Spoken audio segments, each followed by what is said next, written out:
What's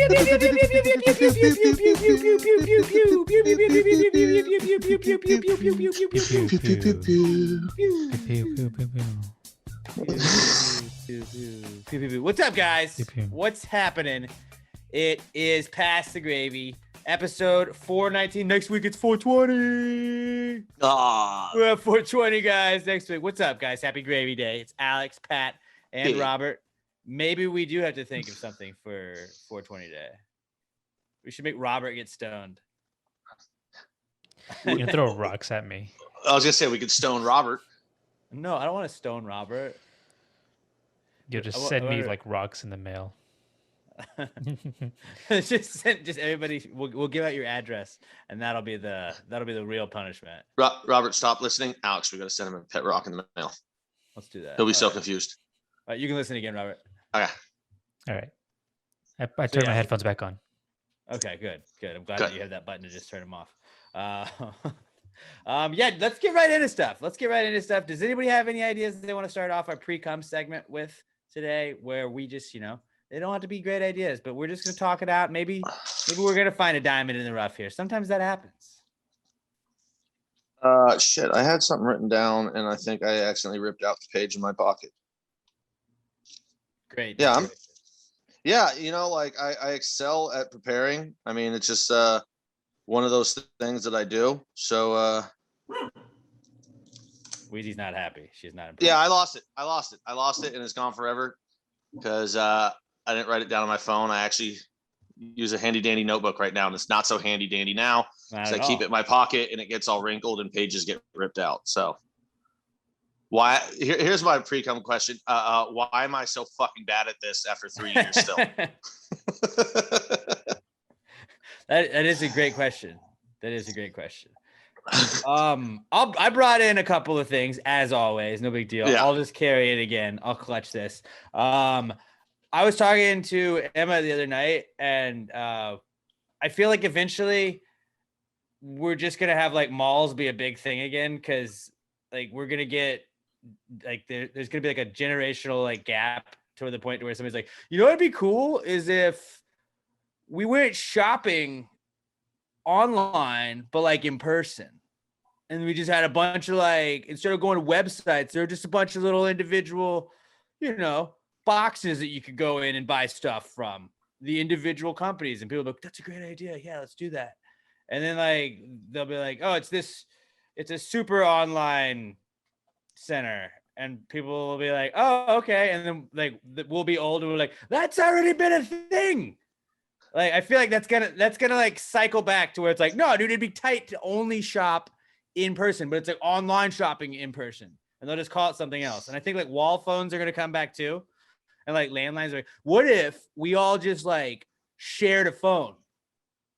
We all just went like splitsies on a phone, and then like we only have one phone bill a month. Like people are gonna do that and then think that they're like innovative as well. No, the phone's not coming back. The mall is, but can I change up your mall theory a little bit? So I think what it's going to be is like Amazon is just going to like own malls, and you're going to be able to like go and do your online shopping, and then they'll be like, okay, well that item is already in location over here, so then you'll have to go to the mall and just pick up all your things from the different stores that like make the stuff that Amazon is selling, and it's going to be like the we sell your stuff on eBay store from 40-Year-Old Virgin. So like if you just go to the mall and are like, I want to buy this, they're gonna be like, no, you gotta buy it online. We just hold it here. And you're gonna be like, but I can totally see that. That is like an option when you try and like buy stuff.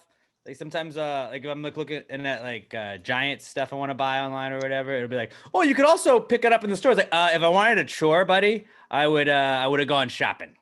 Like I want it delivered. I'm not going to go pick it up in store and save $4. I'm going to wait 5 days and just get it. All right. So just shut up and send it to me. But that's what it's going to be. It's going to be, we can ship it all to you, or you can go to our Amazon mall location and everything's already there for you, and you can just pick it up, or you can wait the 5 days for this item, 7 days for this one, week and a half for this one, 2 days for that one, or you can just get it all together now. And that's what malls are going to be. And Malls on. Yep. That's what it's going to be called. Am Amazon. I like that. Yeah, that'd be perfect.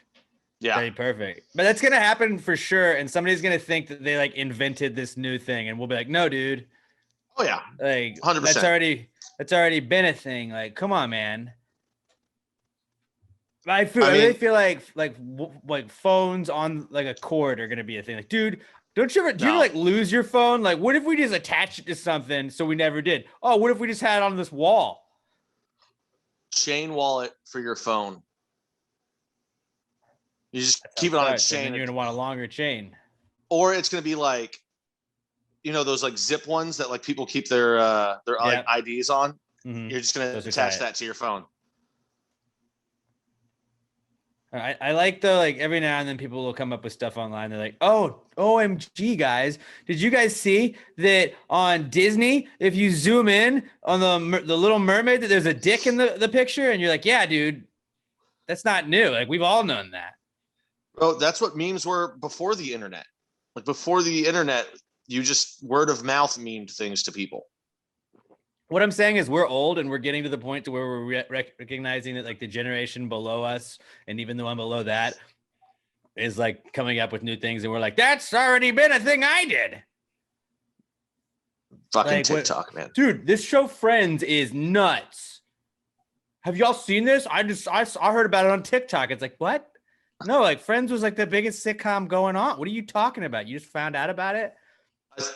I saw a TikTok today where it was like, this white girl, and she goes like, you guys are eating tacos wrong. You're supposed to just eat the top taco and that bottom shell is for what falls into it. And this guy was like, how is a white chick teaching me how to eat tacos? I'm like, how do y'all not know this about fucking tacos?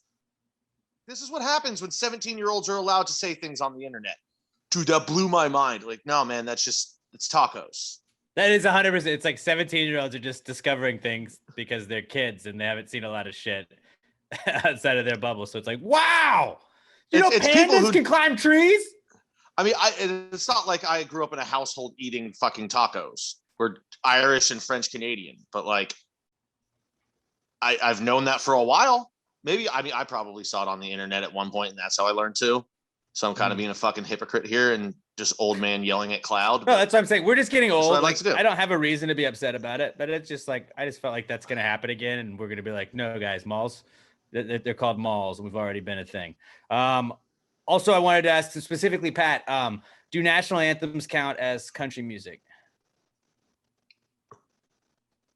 Like a lot of Olympics have been going on. I feel like my favorite country song is the Star Spangled Banner and Old Town Road. Just because it's about the country doesn't make country. I would say it's folk music. I would say folk music, I think, is what it would fall into. National anthems are folk music, then. That's really putting a blanket on all of them. Really putting them in a box there. Not all. I'm saying our national anthem. I think that would fall under folk music. I mean, they're basically country anthems. They're the real country music is national anthems, I would say. It's big C country. There's little C country is just like George Strait. No, I mean, no, I'm saying like big C, as in like it's a country. This is music. What kind of tree? Cunt. Oh, okay. There was a song years back by, I believe it was Shooter Jennings, Waylon Jennings' son. It was Put the O Back in Country. And I was like 16, and I was like, that's a goddamn hilarious and great title of a song. You guys get it? Calling all these skinny jean wearing dudes cunts. Get it? Hilarious stuff. He's not afraid to say what we the people feel. This guy's edgy.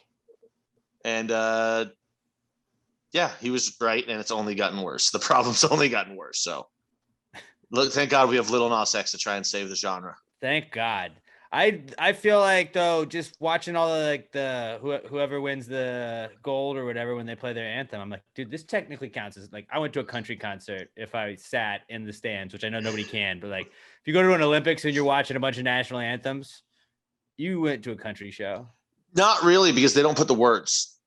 You're going to an orchestra. It's on you. You just look it up. Sometimes you go to bands where you don't know all the words. I've been there before. But you don't go to concerts where there's no words. That's called an orchestra. But still, they play music, don't they? Yeah. What orchestral kind of music? music? Country music. Orchestral music. for countries, so country orchestral music. I didn't hear one goddamn steel guitar in any of those gold medal ceremonies. No, actually, what was it? Was it Mongolia? They had that in the 3-on-3 women's basketball. What? They had like a steel guitar guy. Was it a steel guitar or was it made out of real steel? Real steel. That was from Pittsburgh. Not a great movie, but it was a movie. I didn't know it existed until just now. Yeah, Hugh Jackman played a guy that programmed a robot to shadow box when he did the movements, and because there was a robot fighting league. Nice. It's a definite like afternoon I'm falling asleep on the couch movie. I can't make it any better than that. Okay. Well, I feel like we learned a lot about that movie. Folk music. It's country music. It's country music. Also, I was wondering about this too. Like the word poop is like it's like watered down from parents to say like they can't say shit to kids, you know? Like you gotta make it more age appropriate. So poop is kind of been the word that they used for that. Why?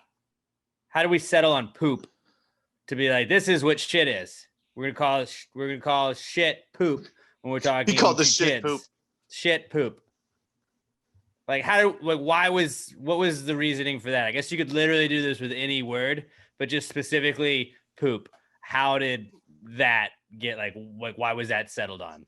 That might be the only word in the English language that is just absolutely perfect. I don't think I think they're like, what do we call it? And somebody just goes, poop. Like it's poop.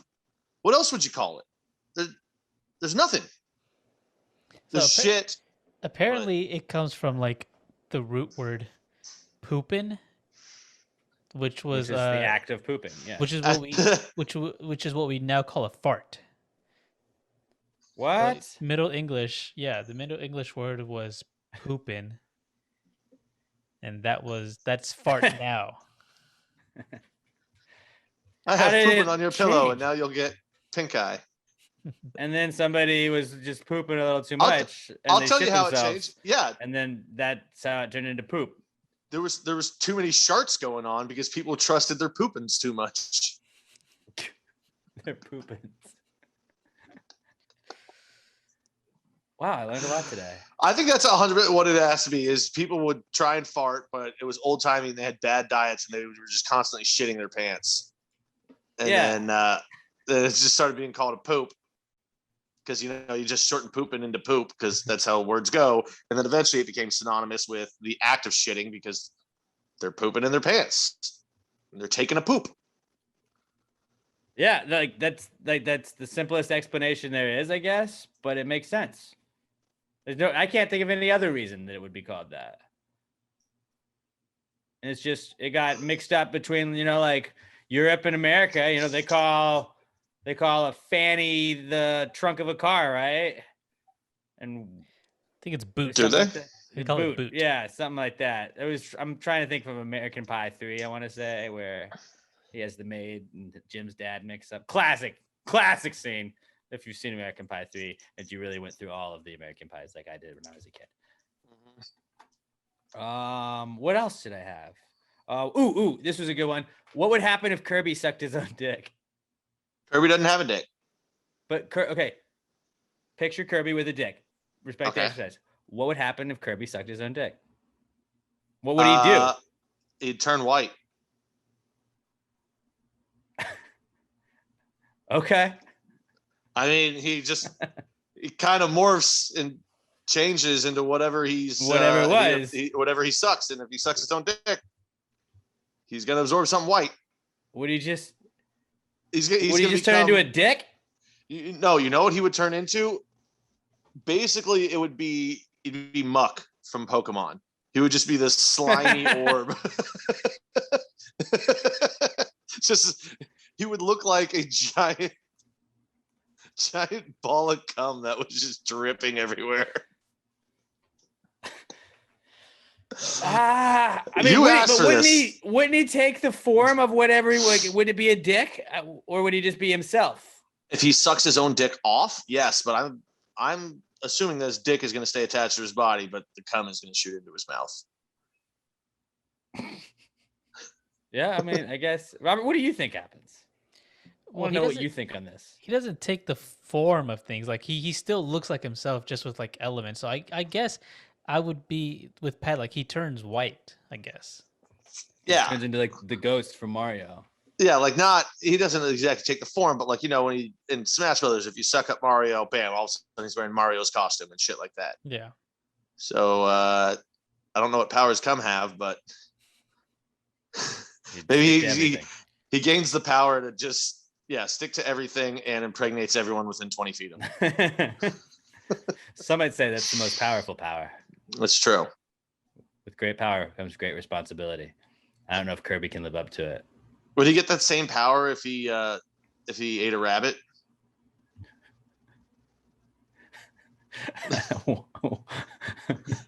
What? Rabbits fuck a lot, and they have lots of babies. He could probably fuck a lot and jump high. I mean, remember why his nickname was B Rabbit in 8 Mile? Yeah, I guess. Yeah. Did you not know that about rabbits, that they bang a lot and have lots? No, I did know that. I just wasn't putting that together. I was like, no, then he'd be able to hop. Why would he turn white if he was oh, okay, yeah. I don't think fuck a lot when I think rabbits. I think hopping. if you're talking about powers.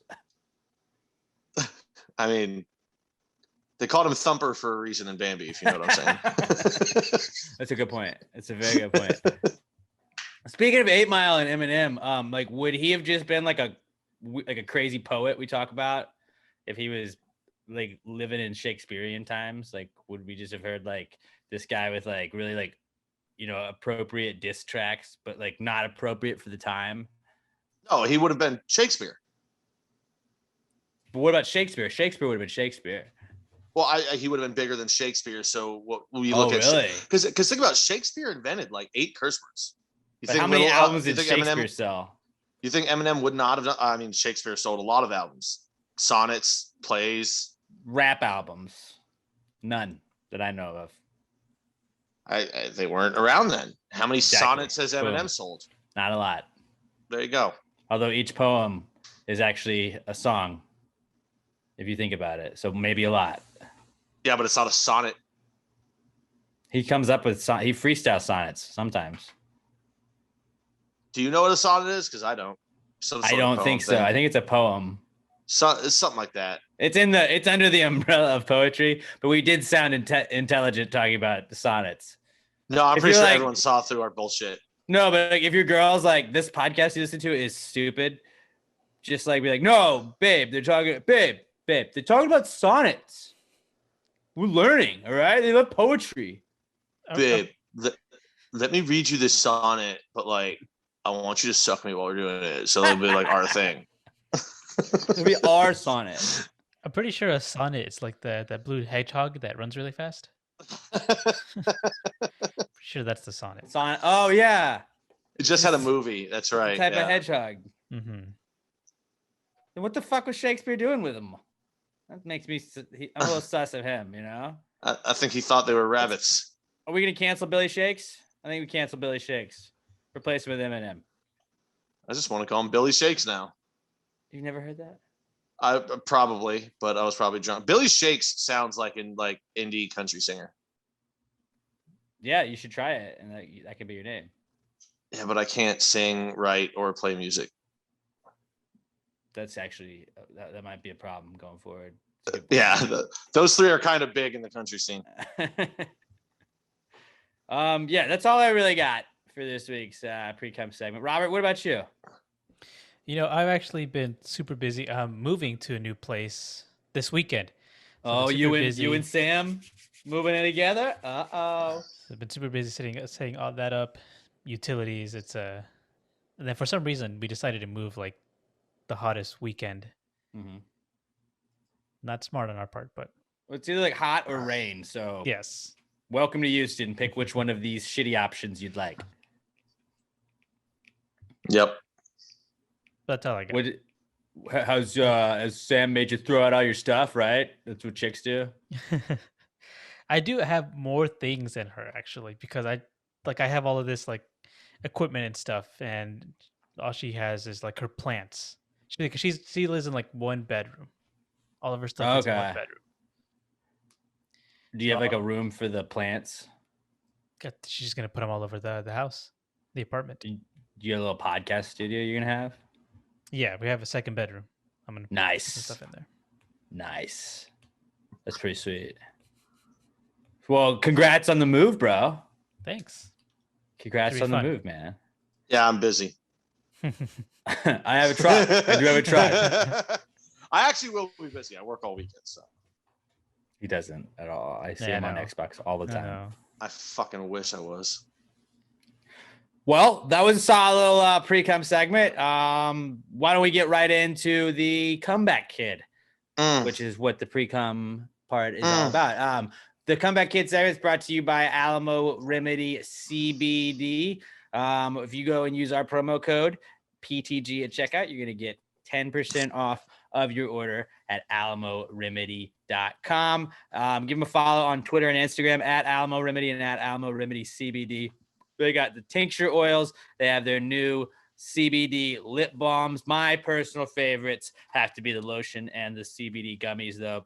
The CBD gummies are awesome. If you're having trouble falling asleep, pop one of those bad boys in, maybe a half of one at first, and then you'll just chill out and fall asleep. Pat right now is using the cucumber melon lotion that we got. Great. It's great. It is great. It is not edible. You may want to, take a little taste, but don't, because it's meant for, using whatever is ailing you. Whenever I play soccer, I got bad ankles, I got a bad hip, I got a bad knee. I just put it on there. I wake up the next day, I'm feeling like $1 million. Alamo Remedy CBD really is the best CBD in the game. And it's all priced at $17.99 and $19.99. It's like you're just throwing away money going to the competition. Alamo Remedy CBD at Alamo Remedy and at Alamo Remedy CBD on Twitter and Instagram. If you're getting any of that stuff, let them know you heard about them on Pass the Gravy. Let them know you're part of the Gravy Gang. And don't forget to use our promo code PTG at checkout for 10% off your order. AlamoRemedy.com, the official CBD sponsor of Pass the Gravy. It's the comeback kid. The comeback kid of the week. The comeback kid of the week. Bitch. Our first comeback kid this week is the Olympics again. I know it was a comeback kid last week, but it's a comeback kid again this week because stop doing that. That's trying to distract me as I'm reading. But that's why you got to watch the video version, guys. Go follow us on like our YouTube. Smash that subscribe on our YouTube. But the Olympics, they're back because all kinds of stuff is going on. Mostly we suck. The U.S. sucks now. Is this the downfall of the United States that people have been forecasting for years? Is this where it all starts? Are we going to look back one day and be like, the 2020 Tokyo Olympics that were really played in 2021, that was when the U.S. started going downhill. I feel like the British Empire started to crumble after the Revolutionary War. They lost the USA, and everybody else was like, fuck you, Britain. We don't know you shit. And then, they kind of pieced out, and that was the end of Britain being the number one.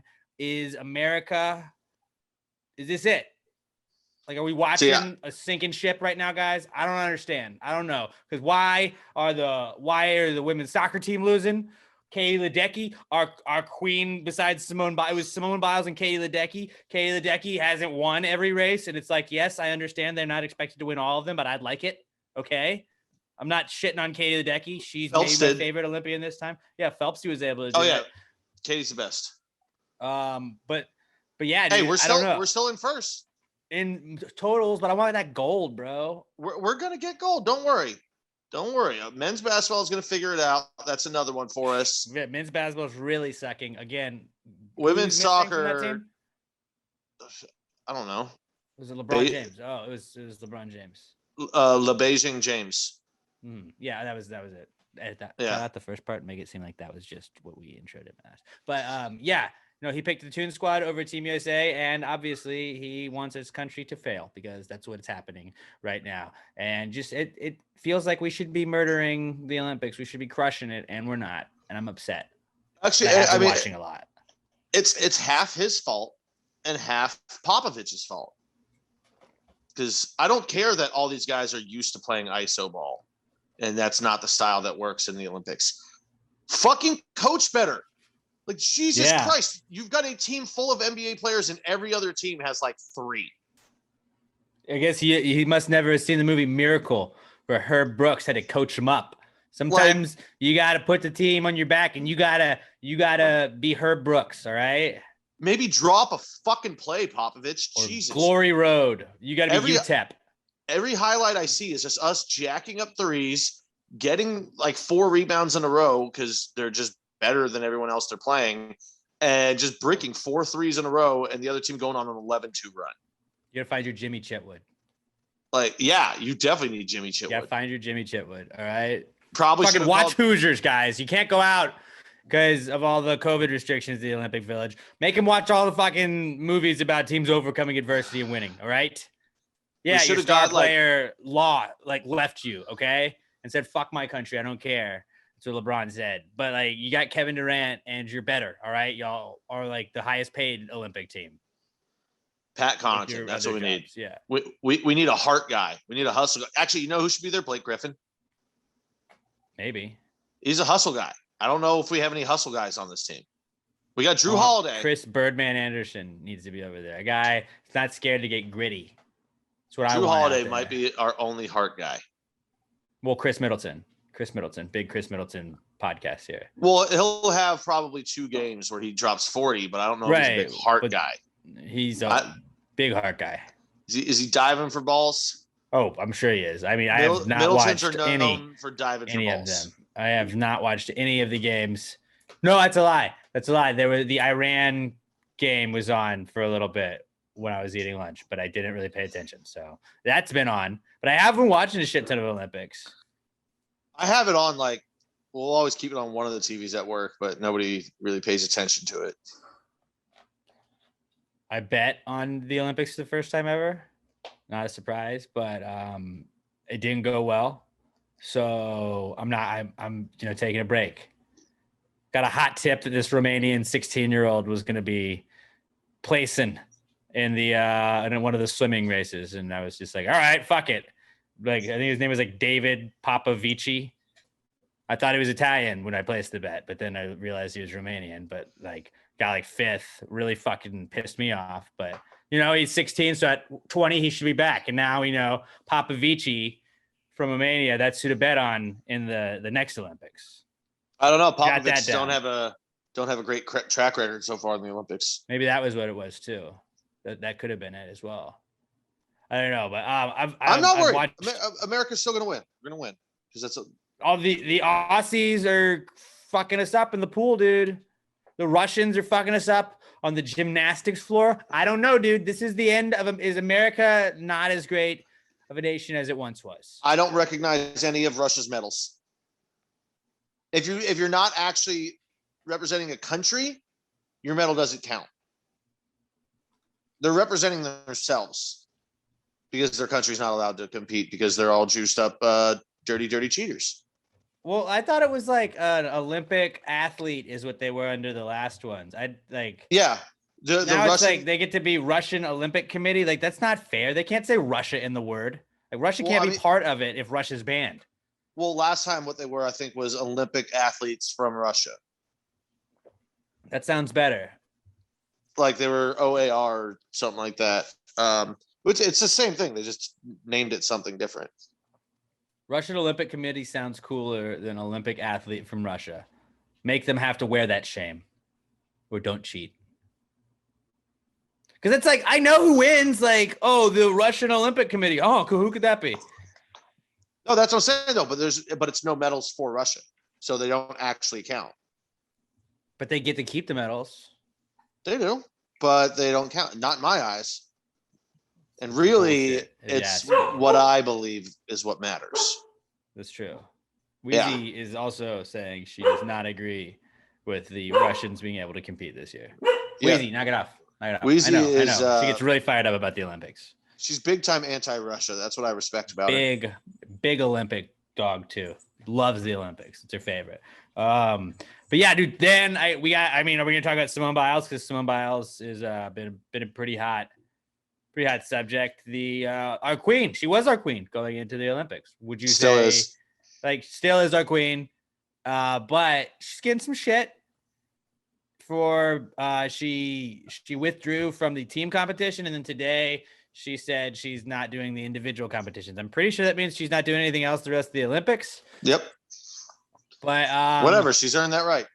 Dude, hey, I'm sorry. Did like, people she that quit? are pissed off at her. Did she quit? That's what people are saying. Yeah, people that are fucking idiots. They're going, oh, she quit.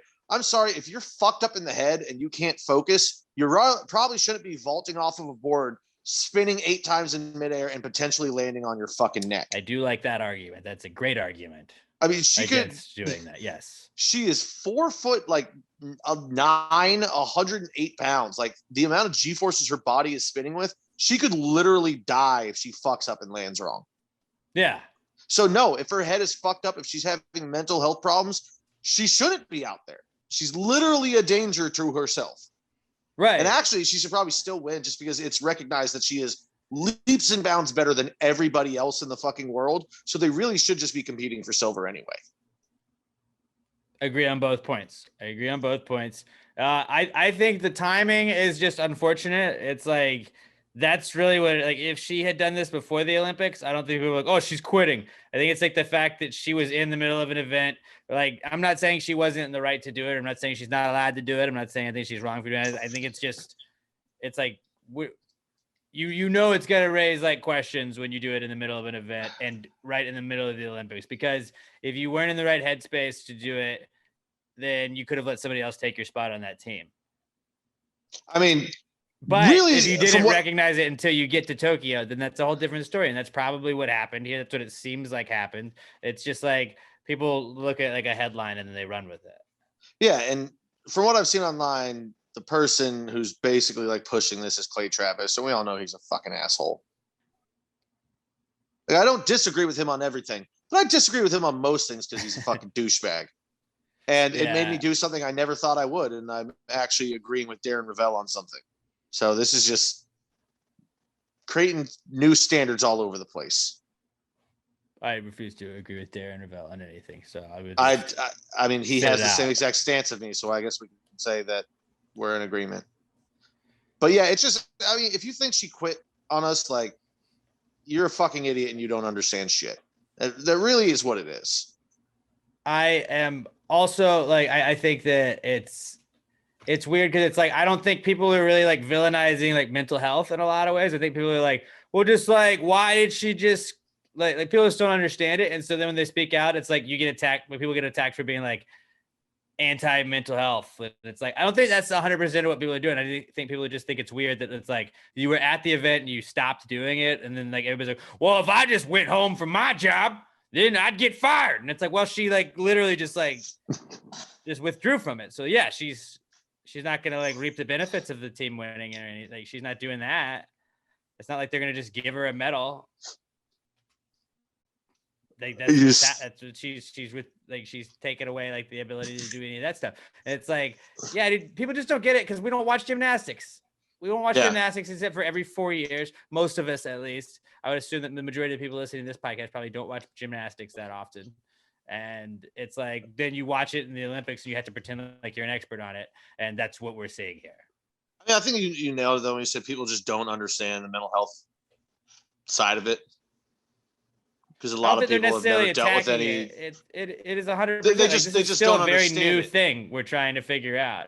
So and like there's to them, older generations that don't get it. Like where we're talking about like, oh, they're gonna reinvent malls. Like there's an older generation that's like, what? You just sat in a chair and you'd stare out the window and we just say he was shell shocked after Vietnam. That's just what you do about it. And it's like, no. There's actually like a lot of other things and other added stuff and anxieties that people have, and like we like talking about it and actually trying to get to the root of the issues that's beneficial to you, not just shut up, go over there, old man. That's the way it used to be treated. Oh, he's just crazy. It's like, no, just sometimes you got to like take care of yourself. And I'm not faulting her for that. The one thing I thought about like the Naomi Osaka thing, like, cause I know she said she was inspired by Naomi Osaka to like withdraw during the event or whatever, but she was like, even there's no time where it's not okay to do it. I do think that like Naomi Osaka's thing about like, well, I didn't want to answer questions. It's like, but like, when you withdraw and then say you don't want to answer questions, that people are going to ask questions about why you don't want to answer questions. And Simone at least did a press conference, and Simone, like, there was one interview she had right after the team competition that I was watching, and they were like, well, what are your plans for the rest of the Olympics? Will we plan to see you? She's like, we're going to talk about that another time. And I thought she was just being like catty with the girl. And I was like, well, like, you can't just not keep participating and just pretend like, oh, what's the big deal? Like it's like reporters are trying to do their jobs at a certain point, but then like she had the press conference and kind of answered all of those questions. So it was like, oh, okay, well, if that was what she was doing, it was fine, because it was right after it. She just got to pick the narrative and like put it on her own terms, as opposed to just getting like asked random questions over and over again. Queen. Yeah. But take as gymnastics is fucked right now. As a great man once said, take care of your mentals. Take care of your mentals, gang. But Olympics, they're back. Have you been watching a lot, Robert?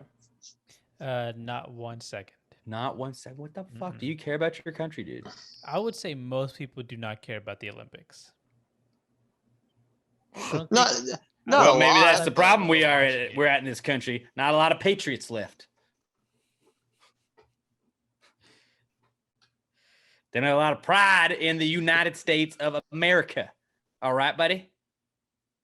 As Pat said last week, it's time to care about something, buddy.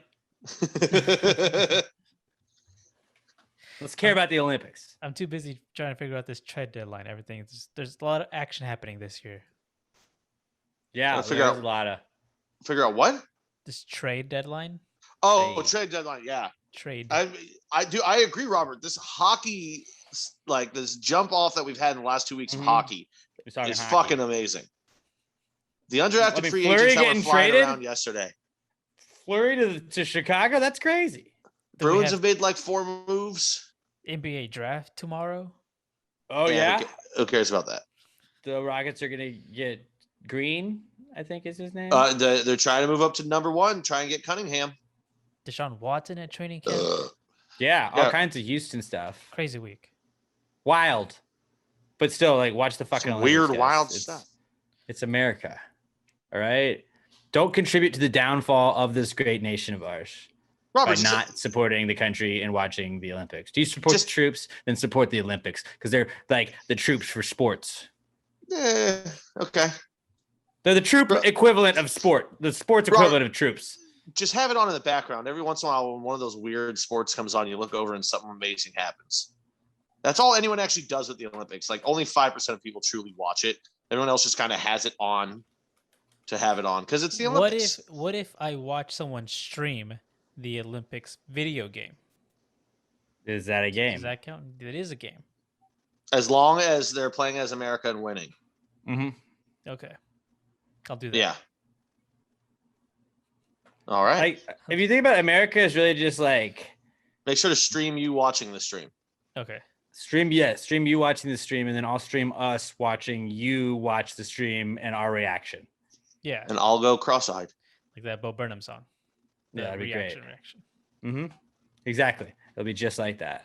Everybody got that reference. But America is really just like, I feel like from my little rant I just did, like, it's like the stereotypical, like, whenever he says like a Alabama fan, it's like they lose a game.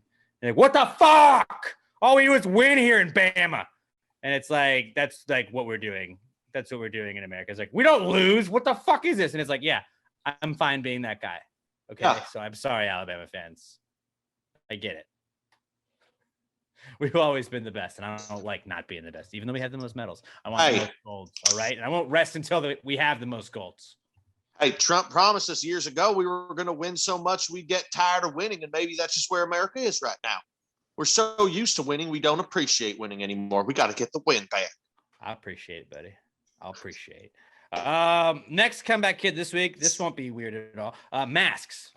Masks are back because I think the CDC said we got to wear masks again. I don't know. People are saying to wear masks. There's a Delta variant. People are dying again. Hospitalizations are up. Fear. Are you wearing masks in the restaurant, Pat? Nope. I guess Texas doesn't really have rules anymore. No, I mean, Abbott even came out and said, he's like, I passed a law already that says we govern ourselves on this shit. We don't have to take federal guidelines. So yeah, Texas is not going to go back to mandating masks. Florida sure as shit won't fucking go back. I'm assuming the entire Gulf Coast will not go back to masks. So it's going to be basically California, Portland, and the Northeast, I think, are going to go back to wearing masks, and everywhere else is just kind of going to be like, I don't see it happening in Vegas. Vegas is just going to be like, all right, well, if you don't want to wear a mask, don't fucking come, but you're degenerate gamblers, so you're going to fucking come anyway. Yeah. And I think like that's like, I don't know. With everybody being vaccinated, I think it's kind of like if you want to wear a mask, you're allowed to wear a mask. I don't try and shame anybody that ever wears a mask. I think it's up to it's your own call, you know. But like I told you guys, I'm not doing it again. I'm not going back into this lockdown bullshit. I'm not fucking doing it. I understand this Delta variant, but it's like we got fucking vaccinated. I don't understand it. I know that I'm not educated. Well, no, and I'm cool with that. Like I'll wear a mask inside if you want. I don't care if I go. Yeah, if the business says I need to throw the mask on, I'm cool with that. But it's like I don't know. Everybody's like threatening these like talking about like possible like maybe they need to shut it down again. It's like no we don't. I don't like that. And I'm the uninformed guy that's just fucking like I don't try and care about this shit enough, but I just know masks are back and like that's what we're talking about because I've seen enough people on either side going back and forth at it. But it's just like, did we not get vaccinated because it's like you're supposed to be safe when you get vaccinated? And I understand like you can still get it, you just won't die from it. Like, what is the point of the masks then? Of like trying to require people to wear masks then at that point? It's like if you're vaccinated, then like give them the choice. Yeah, today I saw some article too where it was like in a couple years or something, I don't remember the exact start of it is that COVID might be able or might evolve enough to be like vaccine proof. And I was like, so basically it's the flu then. And like, if it comes to that point, then we just have to put up with it like the flu. You can't say keep the world shut down forever. It's just like, okay, we're going to have a deadlier flu on our hands. And that's just again, we're not medical experts, but this is just what we're going. But that's what it is. Like if they're saying it's going to go back, get to the point, it's just going to keep evolving, and we can't keep up with it, and then eventually there's going to be nothing we can do about it. Then there's nothing we can fucking do about it. But then I was like, isn't it going to look things we can do about it? No, I was saying like going off of that article, like it was an obvious like article that's trying to stir up fear. But I'm like, if that's your point to say that like it's going to keep evolving and there's nothing we can fucking do, I don't think this guy's making the point he thinks he's making. Everyone just go get vaccinated. Don't be scared of it, guys. It's not scary. Don't believe the bullshit that you see on, I don't know, fucking Breitbart, or I don't even know if that place is still fucking around. But any of these sites, I mean, I've got friends that won't fucking get it because they're idiots. Because I don't trust the government and untested vaccine and dude, everyone's fucking got it. Just get it. Just fucking get it. You might feel a little sick for a day. Government's not putting a chip in you. You're not going to fucking like be maimed from it. It's tested. It's human fucking tested at this point. I'm not saying just get the goddamn vaccine. I'm not like buying any like the vaccine conspiracy theories or anything, but it's like I also feel like I think they say it's like 92% people that are unvaccinated are the people that are dying from it right now. And it's like, yeah, well, like then like that's kind of on them, you know, like if you say wear a seatbelt, it helps you if you're in a wreck, and then, you know, people don't wear a seatbelt and they get in a wreck. It's kind of like, well, that's, you got the option. Like you have the option. I believe like you should have the option to wear a seatbelt. I would always wear a seatbelt, you know, like you should have the option to get vaccinated. We do. I don't know if it's like, if the people are going to get these alternative versions of it and stuff like that, but like not die from it. And then these other people just don't want to do it. Like, I don't know, man. I don't know who to blame on what, like trying to force everybody to do one single thing. Like I understand like recommending doing that. And like, I think you should get vaccinated, but it's not my place to tell people what the fuck they should do. It's mine. It's Pat's place to do that. But like, if I'm the Pope of Houston. If you know, like, okay, well, I could be one of the 92% of the people that is dying from it, then like, that's on you. Yeah. I mean, if you like, obviously, you know, if you don't get it, you don't get it. I really don't give a shit, but just go fucking get it. You're going to be okay. Just everybody chill out. I shouldn't have brought masks up, but masks are back and everybody's talking about it, guys. They're everybody's back, talking but about them. They're back, just not in Texas. Just they're back places. Some places they're back. All right. Also back is the SEC because Texas and Oklahoma. Texas is back, I guess. Texas is back. Them and Oklahoma are leaving for the SEC, reportedly. It looks like. I'd say about like 95% happening. Yeah, I didn't realize that this isn't going to happen until like 2025, though. They still going to play 3 seasons in a fucking conference they're not staying a part of. Well, I saw that they might be trying to move over after this season. Like if this is going to happen, season. If this is going to happen, they need to just do that. Like you can't be a lame duck in the conference which, by the way, this will kill the conference. It's going to kill the Big 12. They might replace them. Like they might bring in like Houston and like Texas State and like some other small schools. But like, it's not going to be what it was. You're fucking done. This is the beginning of the 4 mega conference, which, and I was saying this to somebody yesterday. If they go to like the mega conferences, everyone in the SEC will then start using line because it's always been like the knock on the SEC is they play just cupcakes out of conference schedule and they play horrible teams. Now they're like, well, now we're playing a full SEC schedule. Yeah, but if UAB is in the SEC and you schedule them week 2, it's not exactly an SEC game now, is it? Well, you would assume that the level of competition is going to rise, but yeah, there's always going to be the team that everybody just beats up on.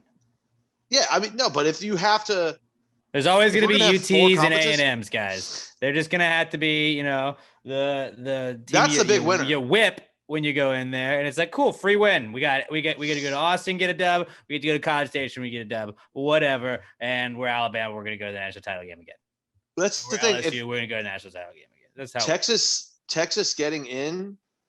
Like, and I know OU gets their ass kicked every year in the playoff, but once they get in the SEC and they can get their hooks into like SEC defensive talent, they're going to start getting them in those schools, and they're not going to be pushovers anymore. Like Oklahoma's a fucking beast, and if you give them a defense, they're going to be a fucking scary team. Same thing with Texas. Once Texas can start getting defensive like studs again, you look back on those great Texas teams. And like, yeah, they had great offenses, Vince Young and all that shit. But you look back, they had like, I think in a 4-year stretch, they had 6 defensive backs drafted in the first round at one point. Like Texas used to have beast fucking defenses. Aaron Ross, dude, that with the Giants, knew that. That's what's going to start happening again. Is now these guys are going to be able to start filling out their teams with real talent. Hopefully, Texas will finally start trying to recruit outside of the fucking state. Because it's not like the good old days when they could just lock down the state of Texas. That doesn't happen anymore. And really the big news out of all of this is we get Texas versus A&M back on Thanksgiving again. Hopefully. That's going to happen. Like, you think if they move in the SEC, they're going to play each other every year. It's unfucking avoidable. And if you're going to play each other every year, it's got to be the Thanksgiving game. That's just it. What if A&M just tries to be like, no, well then no, we're still not going to play you. It's in a different division from them. Then they would be the biggest bitches ever, and Jimbo Fisher would be the laughing stock of the SEC. You can't claim SEC supremacy, but then refuse to play somebody within your own conference. Not that they would be allowed to anyway, because I don't think they could, but it just seems like very A&M. You know, it's very. Especially because at that point, then the conference would be like, too bad you're playing each other because this is going to be a massive game that makes us huge amount of dollars every year. But if you're an Aggie fan listening to this, you could probably, if you think about it, you could probably like they could replace all those LSU losses with like every year that Texas lost, whatever their last game of the year was. You can be like, we would have beat Texas this year, hang a banner. So you can probably add like 4 banners if Texas does join the SEC. A&M should want this to happen as fast as possible. Before UT can really start getting all these recruits on campus and getting it in there, well, A&M has a really, really good program right now. They want to play Texas when they have the upper hand because in a few years, it's going to go back to the way it's always been. A&M will win a couple here and there, but Texas is going to go back to just stomping their ass. Jimbo Fisher, I don't think is going to make it through this 10-year contract. He's a really good coach, but he's also old as shit.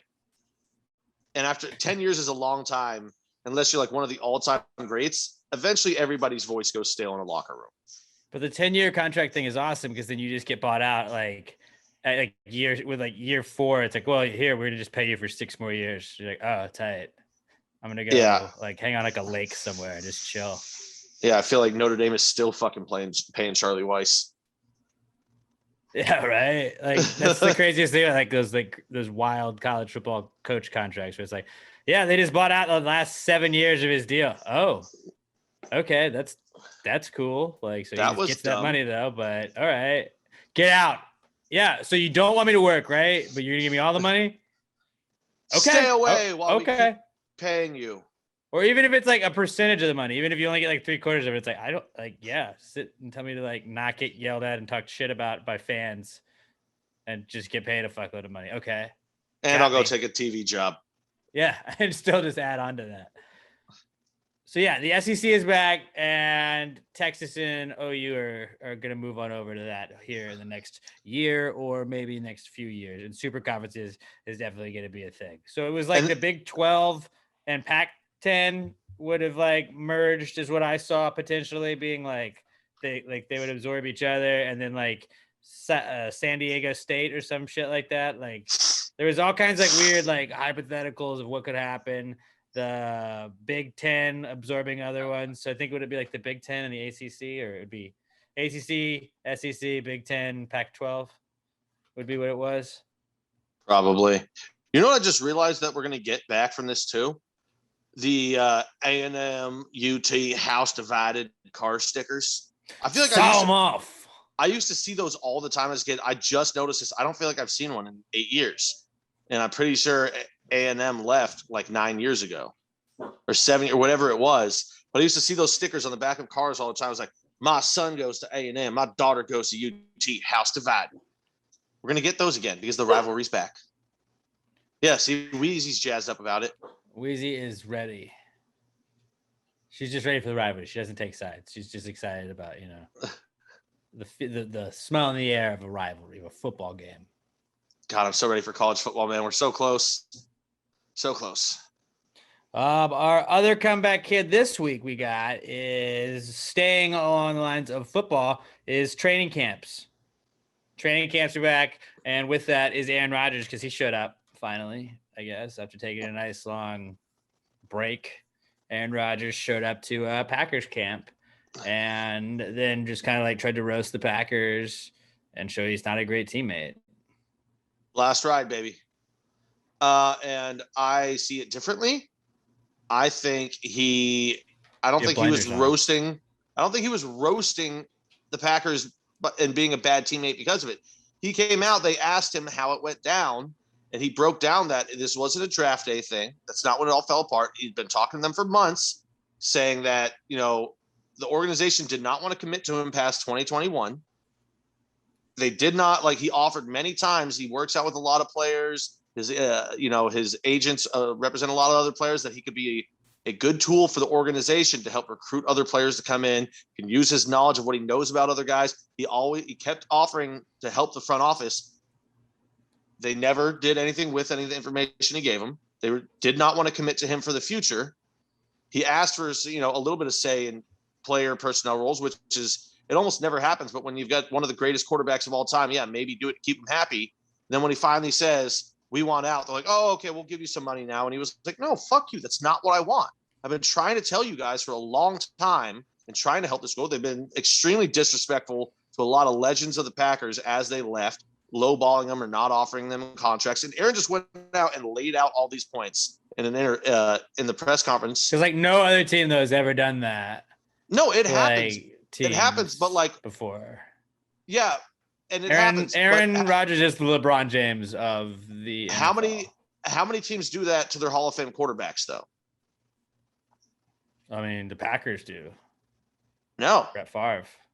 That's not what happened at all with Brett Favre. Mm. Brett Favre said that he was going to retire, that he was retired.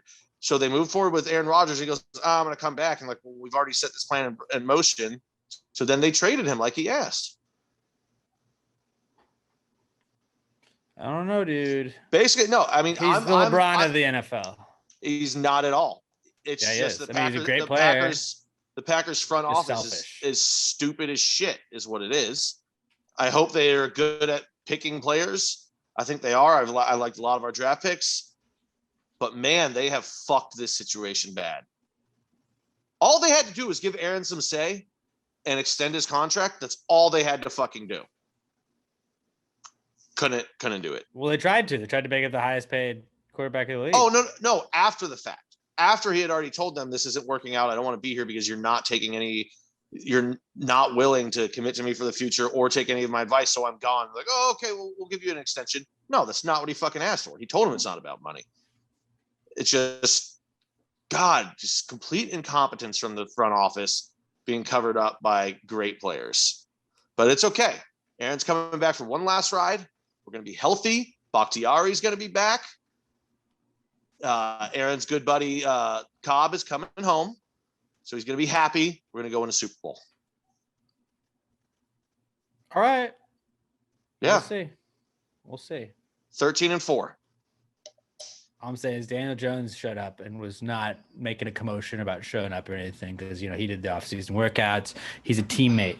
He shows up. He works out with his team. You know, he's a not a me guy. He's a we guy. Well, he has to be there. It's just nice to at least know that my team has that.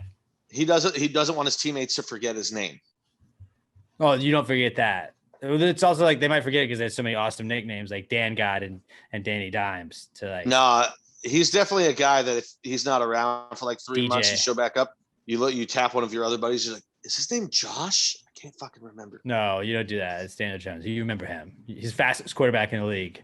That's a stat. That's an actual stat. I think what we're going to remember him as is another high drafted quarterback that didn't pan out. I don't think so. I think we're going to be like, that was the guy, man. Maybe that was the guy that should have been able to win because he had a great running back behind him. And he just couldn't do anything. And he was basically. It's not going to be the case because he cares about his team and he's a we, not a me guy. But training camps are back, which also means that like, just like I've watched a shit ton of just like videos like, oh dude, Sterling Shepard gonna have a crazy year this year. Made a one-handed catch in practice against Air, nailed it. Like love preseason training camp videos where you're just like, yeah, that's a pretty good snag. Looks like we're back at 100%. We're probably gonna win it all this year. And you just start convincing yourself that. And it's like, that's what everybody I feel like is doing at this point in the season. But I'm just happy that football's back in some form. Yeah. It's just good to, hear the crack of the pads. I didn't do it, but yesterday I typed in fantasy mock draft into my computer. I didn't actually find a link and go do any, but I typed it in. I'm getting ready. So excited. With fantasy football, I feel like. I'm not at all. I fucking love fantasy football. Result of gambling. I'm still gonna run the 3 leagues I'm in, but it's like I always get invited to do other leagues. I'm like, I'm not gonna do that. I can't have 10 teams. I was gonna say you just need to get in a league where you still bet against the other guy every week. That would be a good one. Yeah, maybe we do that. I can't add another league. I almost did, and I can't. That's what I was gonna say. Or you just convince one of your leagues, and then even when people are like, well, your team's bet, you just bet it on the spread. Yeah, let's do that. I'll start doing that then. Maybe I'll put that together. Maybe me and you can bet against each other week to week on the spread on projected points. I might be down for that. We'll have to discuss. We'll have to discuss. We'll have to see, what the point rules are in the league, but we'll figure it out. We'll figure it out, guys. But training camps are back. So is Aaron Rodgers. And then electronic devices in baseball are also back. This was brought in by Robert, who is not here right now. But that's fine. That's fine. While we're waiting on Robert, let me give a shout out to Ryan that called into the Rod Ryan show on this morning, July 28th. He was like, yeah, I just wanted to say I like the podcast, but shout out for PTG. And he said he went back and started listening to a lot of the old episodes. And he likes the podcast, and always love it when the Gravy Gang calls into the morning show to show us some of it. Really appreciate you, Ryan. But electronic devices in baseball, that's our comeback kid as well, our final comeback kid of the week. And Pat, did you read it? I didn't open it yet. I read like the headline and the first paragraph, and that's all I needed. Yeah, it says MLB to test electronic device for catchers to give signals to pitchers. Actually, I didn't even read the first paragraph. I just read that, and I was like, fuck this. So basically what it's going to be. We need more of these. Is a buzzer. Yeah. Well, I guess it's gonna be something like so. Without reading it, if it's an electronic device that'll send signals to pitchers, I'm guessing it has to be like something on the catcher where they just tap it a certain amount of times and basically Morse code the pitch over to the pitcher. Maybe he'll have an earpiece in or something. But like, you're trying to give people buzzers. Like, yeah, now buzzers are good. So why like a system that thing has been in place? This is that thing where like the mall is reinventing malls. Like we're like, we hate buzzers. Actually, give it 3 years. And what if we gave everybody buzzers? And like, we just what? We've put down pitch signals for over 120 years, and all of a sudden they're like, I think I've got a better system. If it's not broke, don't fix it. Like, that's not the part that's like we've addressed the cameras and shit. Like, that ain't happening anymore because nobody's dumb enough to fucking do that anymore because everyone knows what to look for. And if you're not putting down a good sequence and the guy on second base steals your signs, that's on you. That's part of the fucking game. If you can steal the sign and relay it to the batter from second base, that's just baseball. That's gamesmanship. It's always that's been not cheating. Yeah. But stop trying to add more technology in. Like, even when this people is like the Olympics thing again. It's people that don't watch it regularly that are trying to change it. It's like when Americans try and fix soccer. It was like, well, what if we just made more scoring? League. And it's like, but like, no, because you don't have to like it. Other people like soccer is successful without like a lot of Americans watching it. The rest of the world, they can carry it from there. Baseball is good without you. It'd be like the guy that just found out about it on like a TV, like just like, we don't need him to care, but it's like, well, it's too long. And it's like, yeah, that's how baseball is, man. Baseball's always been that way. And I do agree that baseball games tend to drag on at times. And I think that they've done a decent job trying to, cut down on the amount of time that it takes to play a full game. I know like they've limited the amount of mound visits. Now they're trying to limit the amount of like times you can, like how much a pitcher has to be in a game, how many batters he has to face or in between innings and stuff like that. Like they're trying to shorten it, but it's like, you can't just be like, hey, we need baseball to fit into an hour and a half. Can we make that happen? It doesn't work that way. That's not the way the sport is. And it's like, you don't watch the sport of baseball, so you don't know that. I get like, well, I took my kid to a game and it was 4.5 hours. And it's like, you can also leave the game and listen to the rest of it on the way home. When I was growing up, my dad had his company had season tickets to the Atlanta Braves, and we would go to games a lot. And like when it would get late, and it was past bedtime, like for a long, long time. Like I remember that they played like an 18-inning game against the Mets in the NLCS. So we had to go to school the next day. So my dad left, and we were almost home, and we heard the Braves got walked in, and they went to the World Series that year, and then they lost to the Yankees. And it was like, I remember like listening to it, but like that was just like part of it. It was like, yeah, this game takes forever sometimes, and you got school tomorrow. Like we had plans, now those plans are over. That's how it works. I don't understand the need to we need to chop it in half on like game times.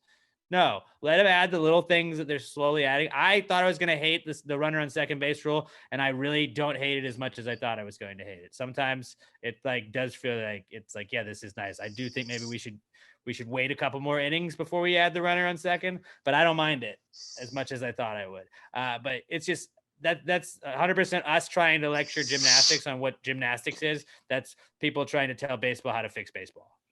Yeah, I still hate the fucking extra inning runner, but I get it. Like I hate it. I'm not mad really at it.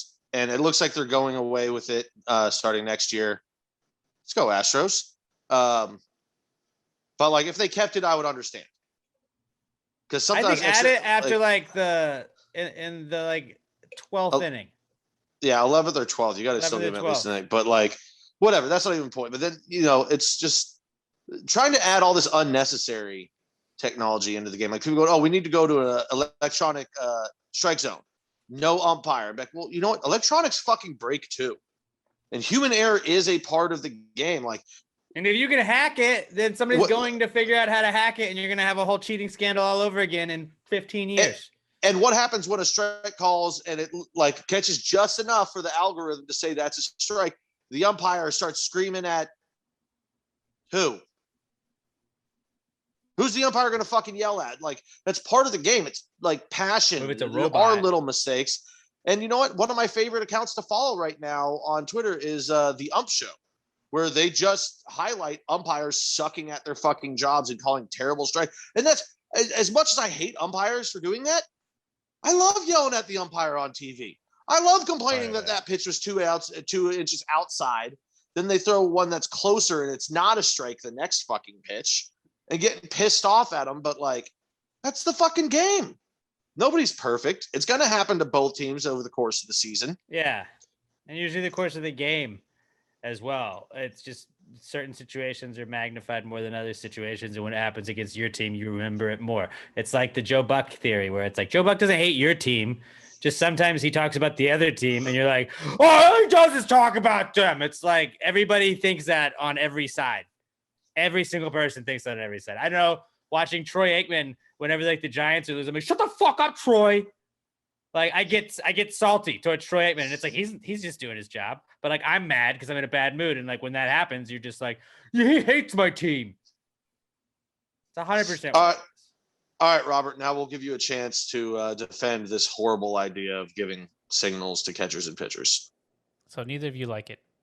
Nope, no. I don't. I mean, like they're just testing it out right now to see how it can affect the game. Like it I don't know. So like, also, how quick is it? Neither like, of us. How do you read do it? What like, is it? You guys haven't explained what it is. It's basically like. Well, we didn't read it, so we read the headline. Electronically, the pitches from the catcher to the pitcher. Yeah, it's basically like the catcher has like this phone thing that has numbers and like directional pad on it, and the pitcher has some like sensor that like it's like what is like bone induction. So like it's not like in an earpiece, like you feel it like the vibrations in your bones, and that's how you get the signals, the signs. Yeah, it's dumb. That's gonna give someone cancer. Freaky to me, buddy. I don't know. Like I'm not too. We're not robots. But we'll see. Someone's gonna be sitting in the second row with a laptop, and they're gonna hack that shit. Yeah, if it's electronic, it's gonna get hacked. Also, how are you supposed to call to hit the guy? I don't think they're gonna have the hit the guy. They're not gonna have the middle finger button on that phone. Maybe you just like push all the buttons at once. There's just a brush back. There's just a button. Chin music. Yeah, right. And then maybe there'll be a button that just says Aroldis Chapman, and that means you're supposed to hang a slider. But then like you could be like, oh well, we didn't tell him to throw at him, and it's like, well, he put in this pitch to show. Like you could be like, oh no, he told him to throw at him because this was the pitch that the catcher sent electronically, and they could like fuck people over. Yeah. Well, your pitcher threw 4 balls in a row before that, and then he called a high inside fastball. So, yeah, no breaking ball that gets away from me button. No. Yeah. No more technology. No, I don't want to say no more technology, but that's dumb technology. Like I was saying, Robert, like if you're not doing a good enough job of sequencing your pitches, just like on putting down your fingers, and because like I don't think anybody's using cameras anymore. You're going to be dumb to try for that because everybody's looking for it now. But if the guy on second base can pick up your pitches and steal them and relay it back to the catcher, that's part of baseball. Yeah, hide it like this, or get like a manila folder like in school and just put it like that, you know. Also, if the catcher has like a phone that he's pulling out right here, the batter might be able to look down and see it. If not, somebody's going to get an angle with binoculars, and they're going to start yelling out pitches from the fucking crowd. Right, and that's like that's why I don't like really care about the stuff in baseball, because like the cheating for like the Astros was not illegal when the Astros did it. The steroids in the 90s, it was like, yeah, it was frowned upon. All of it was frowned upon, but like there was no rule saying like you cannot do steroids until like the Sosa and stuff happened. Like Sosa and McGuire went off, and then like they instituted that rule. Like I'm pretty sure there was rules against cameras. In fact, I know there was. Well, no, but like the banging, like what the Astros are doing, like the banging in the dugouts and stuff like that. It's like relaying signs is like sketch. I guess yeah, they were looking at the camera, but it was like they were skewing the line. They were towing that line. It's like there was a gray area. I feel like that. Like, was it officially cheating or was it not cheating? If we have access to this, is it cheating? If this was already given to us, you know, that's like the whole thing of baseball. It's like a fucking chess match. Like, yes, people cheat. Just figure out how to be better than them. That's why I fucking hate Yankees fans. They're like, oh, well, they cheat. Like, I do it as a troll every now and then, but it's like, no, like the Yankees should have just cheated better. Like, just do that. That's 100% the Yankees should have done. The Yankees were cheating, and then Beltran. That's why I said they should have cheated better. That system, and yeah, no, I'll just say the Yankees were cheating. Beltran brought that system, and the Astros figured out how to make it better. Because just like everything else, New York and Houston related, Houston is better. What about the sealed letter? When's that coming out? Oh, never. I don't know. What is I'll tell you when that. I'll tell you when that will come out. That will come out when Manfred finally is forced to retire, and if somehow Robert Flores gets made commissioner of Major League Baseball, that's the first thing he's gonna fucking do. It's like unseal that goddamn letter. And then he's gonna strip. No, he's it'll gonna get strip opened. all mention of Manfred from the history of the fucking game. It'll get opened when like all the players and coaches on the Yankees are like not there anymore. So it'll be like, oh no, this wasn't those guys. Like that'll be when it happens. What was it called? Like it could damage the reputation of the players or something like that? Yeah, something like that. Seems like something that you guys tried to do to another team. But nobody was suspended for it, so y'all got that at least. While we're on the subject of the Yankees, because I don't think we've actually talked about this at all, dude. What's your take on Aaron Boone? I don't like him. No, get him out. Okay. I'm done with him. He doesn't manage a bullpen. I fucking hate our bullpen. I fucking hate it. I hate everything about it. He has done such a. Our starting pitching was like the biggest weak spot, and like now our starting pitching, it's like, oh, cool. German threw a no hitter. What? Like the bullpen came in and just gave it up. Neat. Thanks, guys. Yeah, he has completely bungled that team. Like he has there's no excuse for the Yankees to not be good right now. They've got players everywhere. We got a case of the COVIDs. Twice, right? Yeah. But false negative or false positives though, you still have to do the isolation thing because that's what happened with Hal Steinbrenner is just an embarrassment to his father.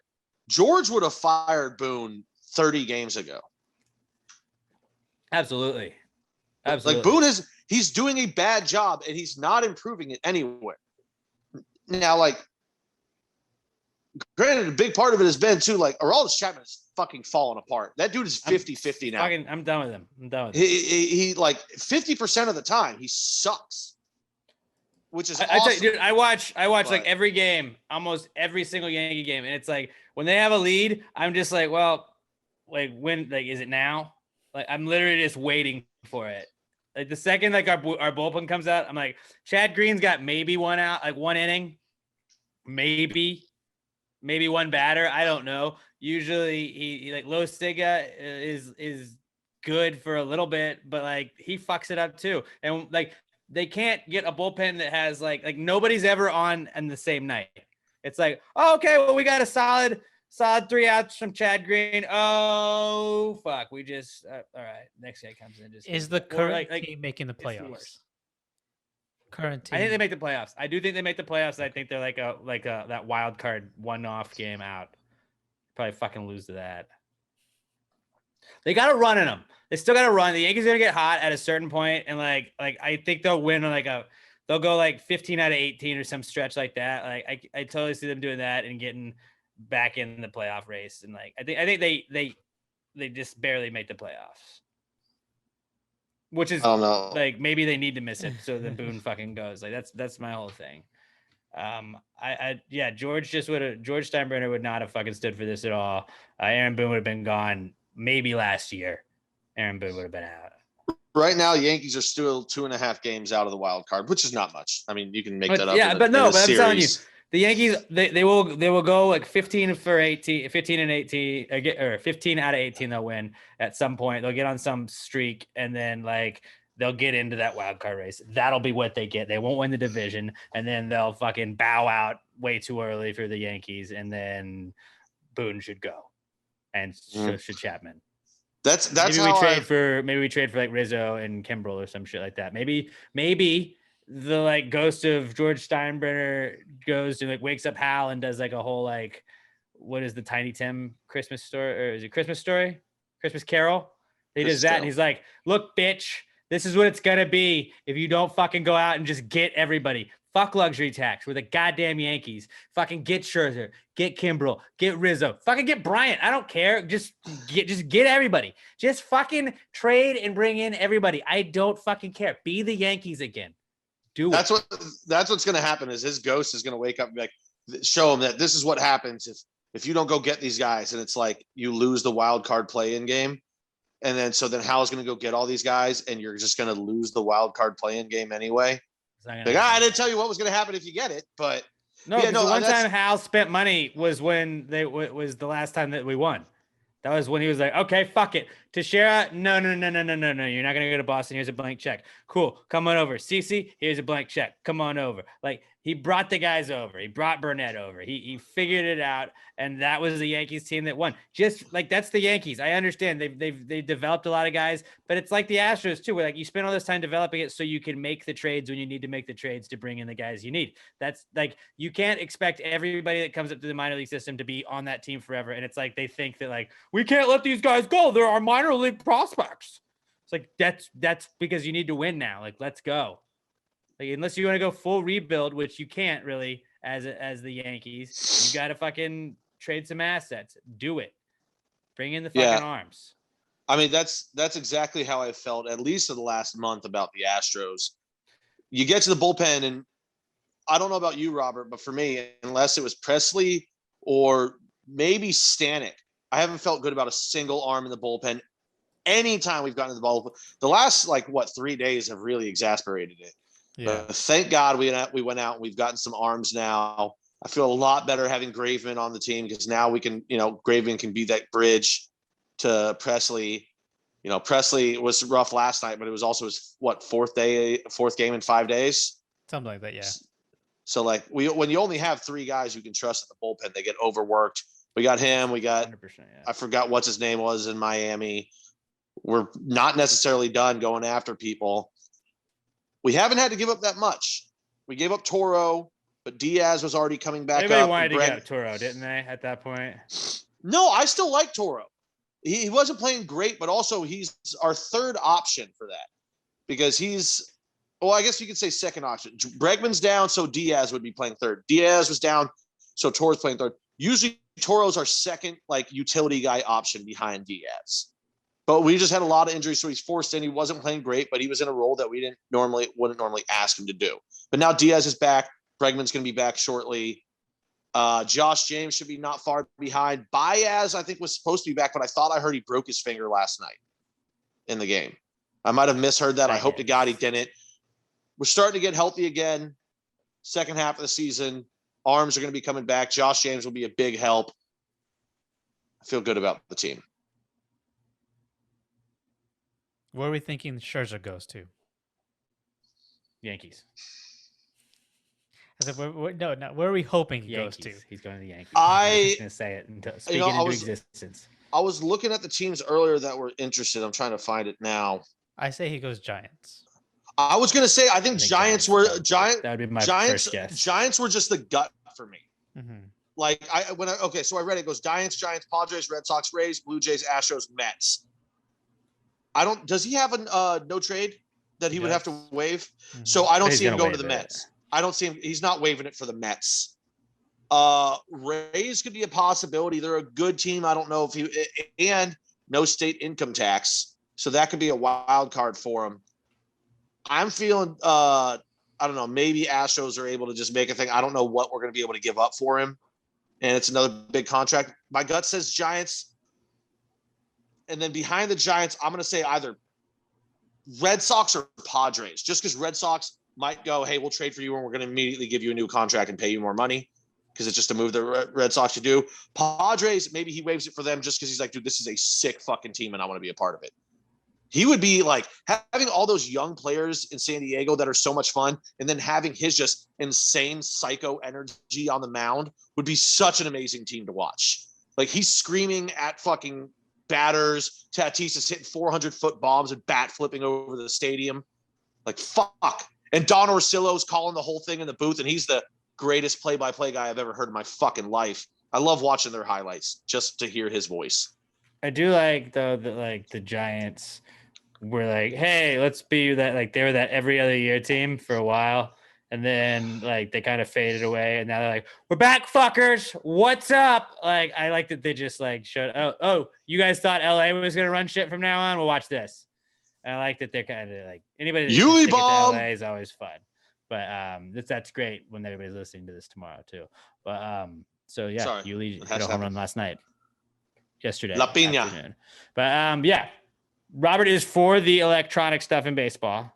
Pat and I are both vehemently against it. Yes. God, moving on. This is like, I'm so excited when the trade deadline comes in baseball because there's so much, all of a sudden, like, the All-Star break happens, it lulls for a little bit again. Trade deadline happens, it gets the buzz going, and then you're in that final push. Everyone's pushing for October, and it's just, God, it's such a fun time of year because also football is starting to get going too. Training camps, baby. It's the best. It's just the best time of year.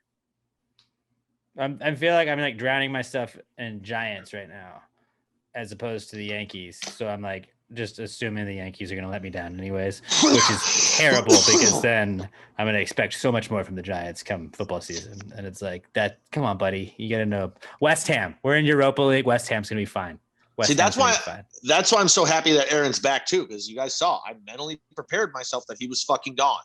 And now that I know what like, now I can even better mentally prepare it. Because I'm like, okay, we get 1 year and then he's definitely gone. Like, he's not going to come back. He hates the front office. The door is open that he could come back if he wanted to, but I know he's not going to. So then maybe if it does happen again next year, I'm even happier. But like, this was the best case scenario for me.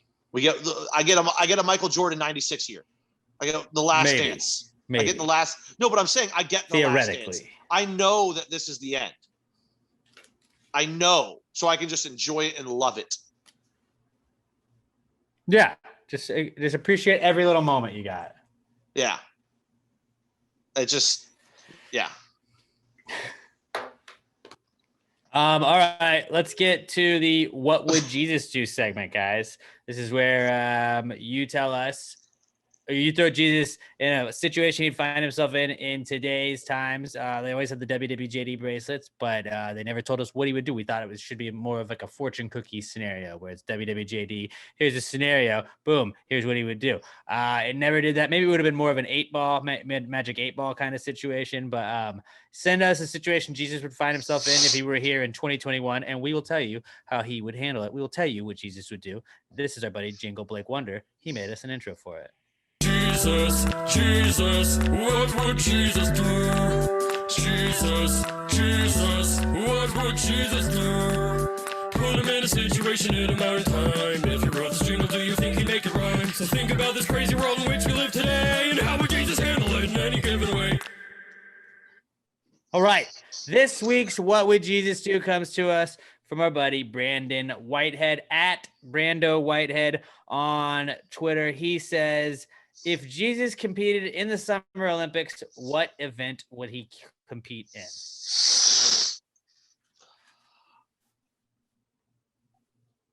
Swimming. Gymnastics. It would not be swimming. He can't swim. He can only walk on top of the water. Yeah, he'd get disqualified. Is there any? No, he would freestyle. Freestyle swimming, technically running on top of the water, could be seen as freestyle swimming. So therefore, there's no way they can swim faster than he can run. It's not possible. Jesus would sprint on top of the water and set world records. Boom. No, you get DQ'd. Yeah. No. You can't do that. That's not fair. It's a freestyle stroke. You can do whatever stroke you want, however you want. No, that's just the name of that stroke. It's not like a free space in bingo where you just get it. Is there any rule? Robert, pull up the rules. Show me a rule that says you can't run on top of the water in swimming. This is this isn't Air Bud. Show me in the rule book where it says dog can't play basketball, huh? And how many of those movies did we get? 9? The premise works. I mean, there was no better Air Bud movie than the first one, obviously. Air Bud World Pup and Golden Receiver was also very good. Did not see either one of those. Only saw the original. I mean, any movie with dogs is gonna be great. I didn't see World Pup, but it seemed like it was great. I'm trying to think of what else. Maybe skateboarding. No, I think gymnastics would definitely be JC's thing. I'm on board with what Robert said. I think he would what do event? the rings as well. Why? Just because? What do you? Just because arms out? We do know he has endurance. He has the stamina, and I bet and JC was fucking ripped. We saw him all those gym. Or if it's something like a skinny guy can do, diving. Maybe diving is what JC can do. Oh no, because apparently he can't go into water. He can only get on top, so he would crash into the water. No, he I'm can Robert. get into water. He can get in the water. No, but you're not saying all he according would to do is Robert. run across it, which is not what he would do. Robert's first words to me would be, no, he would just walk on top of the water. So in Robert's brain, Jesus can't That's even just his enter water. instinct. That's his instinct. So in Robert's brain, water is like a front door of a house to a vampire. He can't enter it unless invited in. He just walks on top. Can vampires not go in houses unless? No, vampires can't enter your house. Where did you hear this? This is a well-known vampire fact. It's absolutely well known. Everyone knows. What? Thank you. Yes. Watch Buffy, What? you douche. Watch what? Buffy. I didn't watch Buffy, so I had no idea. First watch the movie, then watch the show. They're both fucking all-time classics. I'm not gonna do either of those things because those are old. Bro, Buffy the Vampire Slayer was a fucking amazing show, and I will not have your haphazard slander. I mean, I'm sure it was a great show. I'm not watching it. Fuck you, because then you get into it, and then you can watch Angel, the offshoot. I'm good. Young Seth Green. What would Jesus like? What I think it'd either be like the rings in gymnastics or diving.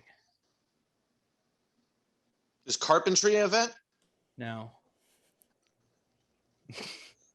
What? I'm just trying to think of like an obscure. Is prayer an event? I'm trying to think of one of the obscure. Healing sports. lepers, is that an event? Because he'd gold medal that one. Which one's the one where you get that like weighted ball and you spin around and then you throw it? Hammer throw. Hammer throw. Let's see. There's artistic That's swimming. carpentry. No, you know what it would be? Fucking table tennis. Jesus seems like he'd be a sick ass table No, he tennis wouldn't, player. dude. I think he'd be a diver or he'd no. do gymnastics. Badminton. No, Jesus is doing like he's doing one of the major sports. I feel like he's He's Jesus. doing good you know? mitten. Yeah, he'd be doing good mitten. He'd be forgiving all the Trampoline. badminton players. I feel like Jesus could be sick at trampoline. Probably. Air pistol. I don't see that being his event. No. And you know what? No, table tennis is sick. I don't see that happen. Oh, you know what it is? Synchronized swimming. Him and all the apostles. What about synchronized diving? Him and one apostle. Him and Peter. He can't get in the water. Pat was right. I do think he cannot get in the water. He can't he's Jesus. He can do whatever he wants. No, he just no. chooses to walk on water. I think he could dive into Have it. you ever seen Jesus in water? No. Yes. He only ever walks on top of it. Yes. No. Maybe sailing then. It's gymnastics. I'm gonna stick with freestyle swimming in that he's just gonna sprint across the water because there's no law against it. Then he'd do gymnastics. He'd do gymnastics. He'd just do the ring. That's the only other one I'll accept just because we get the Jesus. He knows that pose. pose. He knows that pose. That pose. Robert that Robert sport was finds that basically answer to made be for him. blasphemy. Well, we can't do water, so this is what you get. Which okay, so I'm taking swimming. Alex is taking gymnastic, rings. What if he did what water specific polo? one? He could fucking crush water polo. Because if he's standing, think of the shot. go. You know. Water polo is probably even better. I mean, Robert, pick one. Problematic too. You can't just say gymnastics. You got to give us an event. Yeah. I don't know. Rings.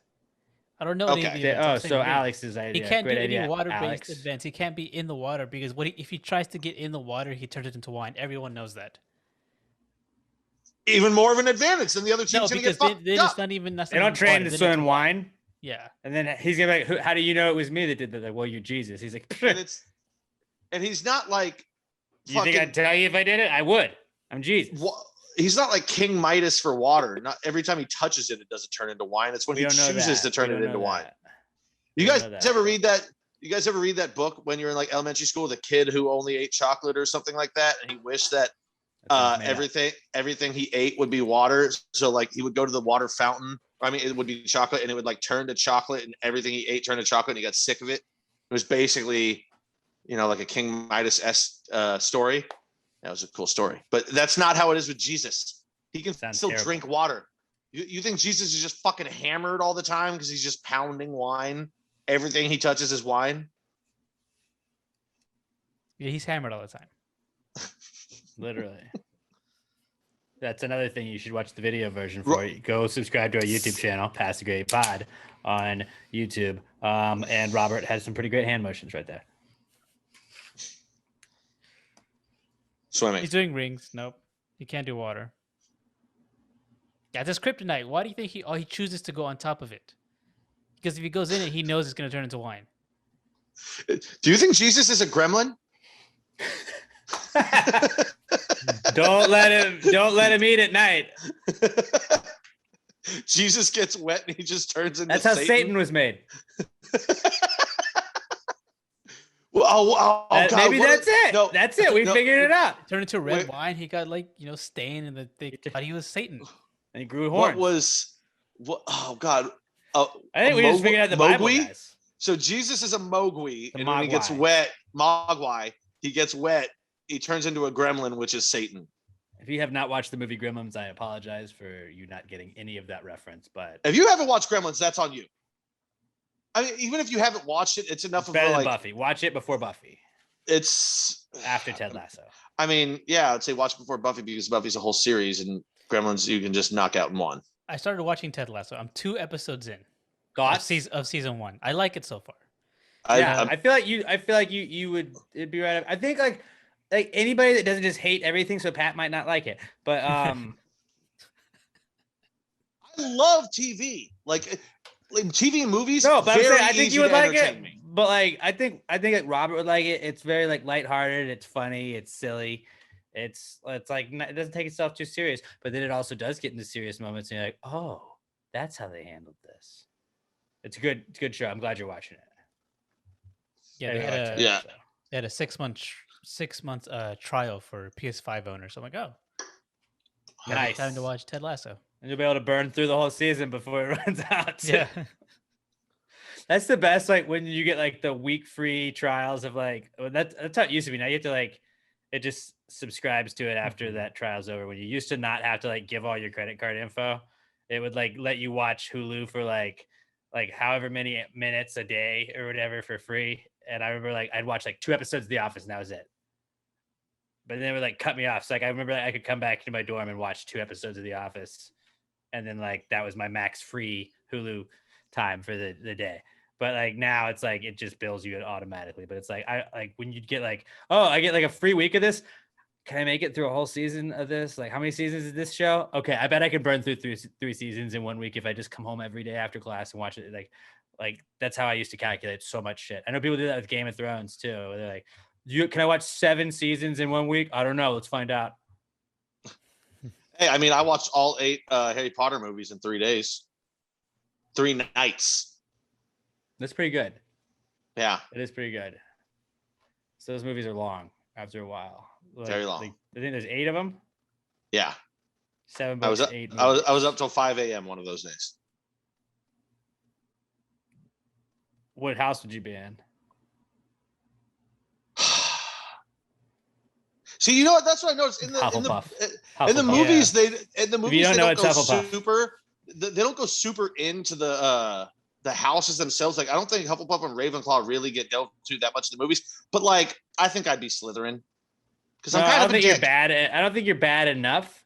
Actually, from what I've read online, you're Hufflepuff. I think Ravenclaw. From what I've read online, you'd be Hufflepuff. Okay, whatever, man. I'd be the Robert dopest would Hufflepuff. Be Gryffindor. Robert, what house would you be in? Yeah, I'd be Gryffindor.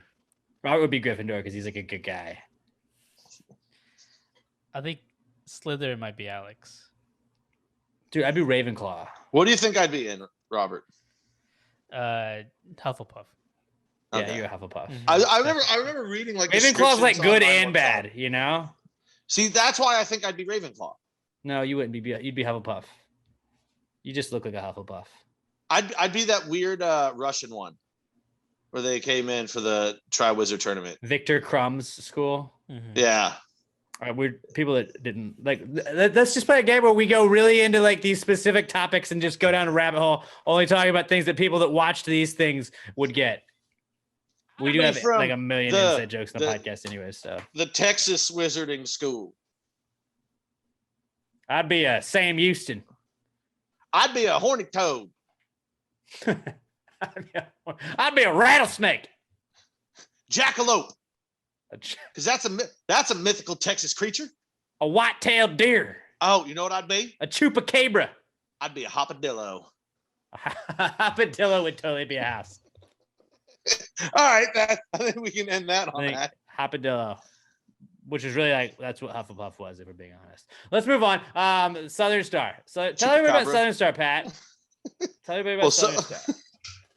I would love to, as I'm cracking open another always delicious strawberry blonde. You hear that? I mean, there's no better sound in the world than a nice cold beer cracking open, and no better beer to crack open nice and fresh than Southern Star. Like I said, I'm drinking our Southern, the strawberry blonde. At the restaurant, we've got the bombshell blondes selling like hotcakes because it's always delicious. Maybe you're you're sitting outside. You're by the pool. You want a nice light beer that's citrusy? Go get yourself a Southern brunch. Basically, you're drinking mimosas by the pool at that point, and the can looks awesome. Other people are going to come by and be like, "What are you drinking?" You give them one, bam, we got another fan for life. Maybe you're watching your weight. Maybe you're a big fat fatty like me. You're trying to be less of a big fat fatty. Get yourself some of the low-cal IPA. Somehow, I don't know how they did it. Doesn't sacrifice any flavor. It's weird. It shouldn't be possible to make a beer that's only, I think, 3.1 carbs per beer. Still tastes like a full-fledged IPA. It's fucking astounding. Maybe you're in the mood for something a little bit more exotic, huh? Maybe you like sours. Maybe you like lemon pie. Well, boy, do they have a beer for you. Lemon pie sour. It'll break your brain. The first sip you have, Alex, that first sip you had of the lemon pie sour. I'm really sad. What happened? I just ran out of it's awesome. You're like, what is this beer? Your brain doesn't know how to process it. Doesn't feel like, yeah. It's like, did I just get a lemonade or is this beer? I was told this was beer.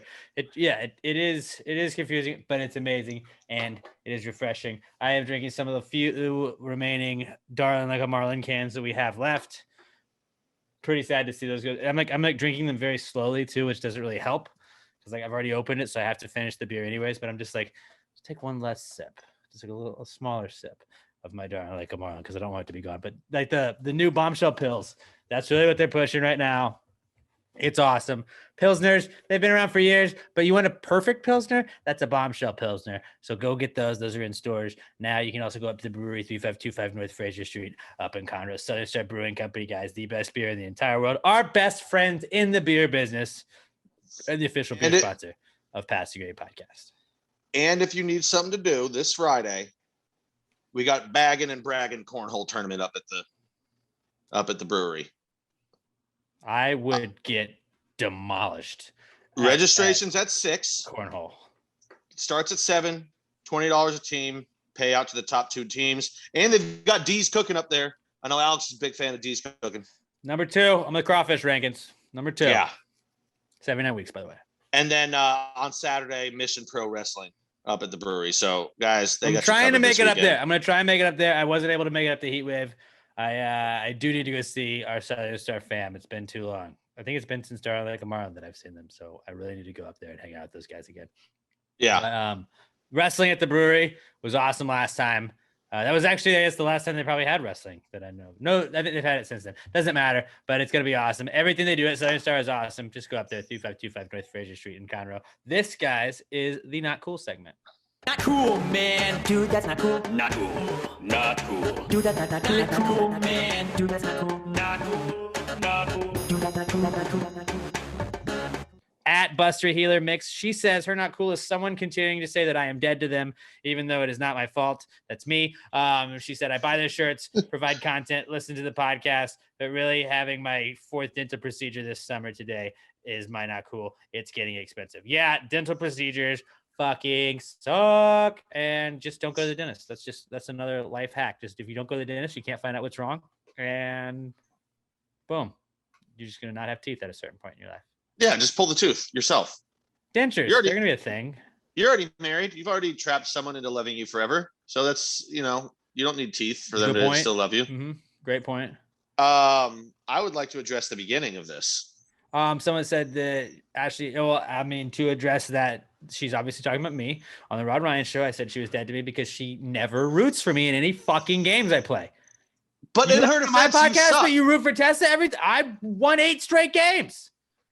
There was a 2-month period where I didn't read my lips once, and Ashley was trying to root for my demise the whole time. She's trying to bring me down. I sort of feel like she listens to the podcast just to try and get like information to give to my enemies. 2 things. One, she's a double agent. Just like Howard Stern. Please keep listening to the podcast, but doesn't like, matter if they're root listening for me and things. Come on. Doesn't matter if they're listening because they love us or hate us, as long as they're listening. And 2, I don't think you should tell a woman how to think and how to root for me maybe every now and then. Maybe I think it's a woman's place to make her own decisions on who she roots for. I think it is also her place to make her own decision, but I can also say fucking root for me.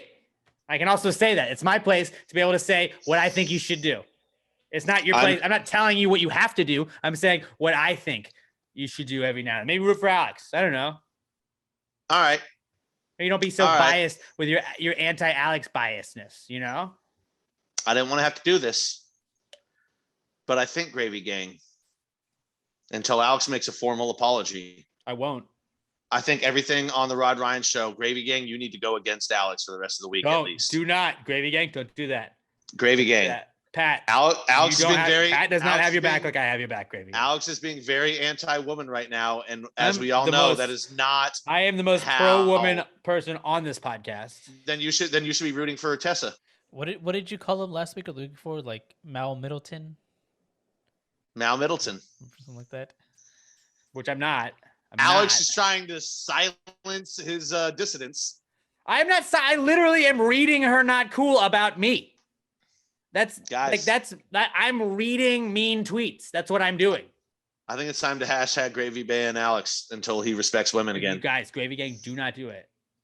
Guys, I think I see how Alex gets a lot of wins in the Throwback Thursday song because Gravy Gang puts him over the edge. It would be a fucking shame tomorrow.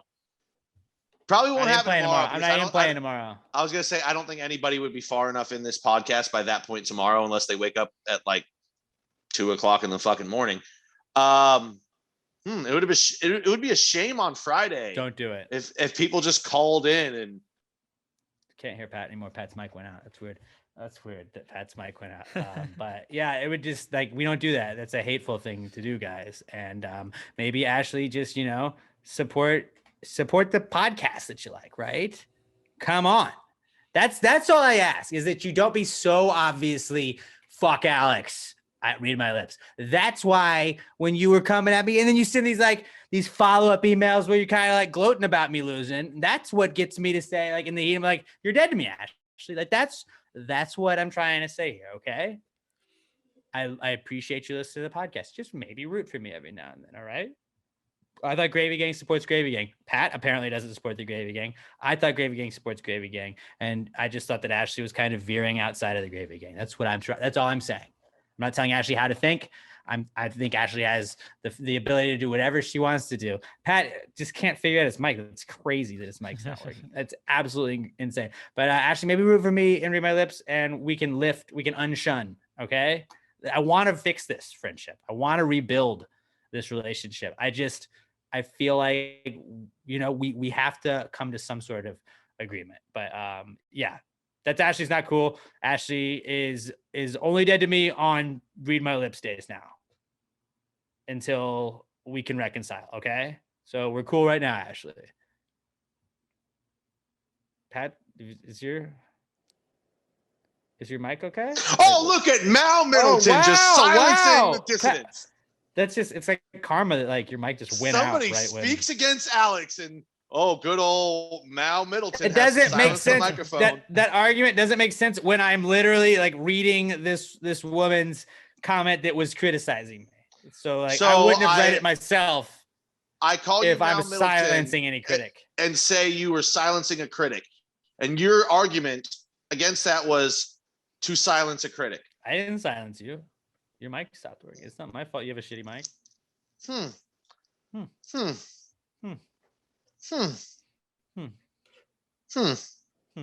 Makes you think. Pat, what's your not cool this week? Mal Middleton is my not cool. No, I've got a couple. Before we started, I stubbed my toe when I was going to grab a shirt out of my room. That sucked pretty bad. It does I was suck. not a That's fan of that. I don't know if you for the not cool segment. Yeah, I don't know if you guys heard me yelling from the other room when it happened, but it was a pain in the ass. Losing my Precome, that sucked. I had something earlier in the week. I wrote it down. It's a good one. Lost it. Yeah, so I lost my Precome, guys. I have no Precome. I don't know if we brought this up the other day. Did we talk about Mark Hoppus having cancer, stage 4? That's like 2 weeks old. Okay, I know it's 2 weeks old, but did we talk about it?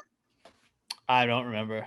I don't remember either. I just felt like if we hadn't, it needed to be mentioned. His prognosis does look good right now still, but stage 4 cancer, not great. We all love Blink-182. Mm-hmm. The soundtrack of my junior high. Love those guys. Really was. And a lot of high school. And just most of my life. I love them. Pretty much, yeah. And my other one was, so today, Monday I'm leaving work. And to pull out of when you pull out of our parking lot, you got to go left to get to I-10 and then you hop on right there. But I couldn't get across to turn left in there because the people sitting at the light right there were blocking it. So I couldn't get through. So I'm just sitting. And eventually a cop drives right by me. And after he passes me, I'm able to turn left because the car's clear out of the way. Well, as soon as I turn, I see him throw on his lights and flip around, and he pulls me over because I'm, as you guys know, I'm currently driving my brother's car around because mine got totaled. And my brother's inspection or his sticker expired in April of 2020. So the cop, because well, I mean, obviously most of 2020, he wasn't really going anywhere. Yeah. I mean, other than to drive into town in Fredericksburg and pick up stuff. But he was like, well, the inspection's done. He had told me because I noticed it the other day. I haven't had a chance to go yet because I've been working every day. And he goes, well, the inspection's in the glove box. So the cop pulls me over and he just walks up. He was like, yeah, dude, your sticker's like crazy out. And I was like, I know. I gave him the whole spiel. I was like, it's my brother's car. Mine got totaled. He's let me borrow it. I've got the inspection here in the glove box. Yeah, I was like, I think it's from December. I just, he hasn't been driving it. He let me borrow it. He goes, put the sticker on? Like you had the sticker, but you just didn't put it on? No. The inspection was done. He never got it registered afterwards. That's crazy, dude. Like your brother that doesn't believe in banks, that doesn't believe in having any sort of money online. Like that guy doesn't believe in having in-date stickers.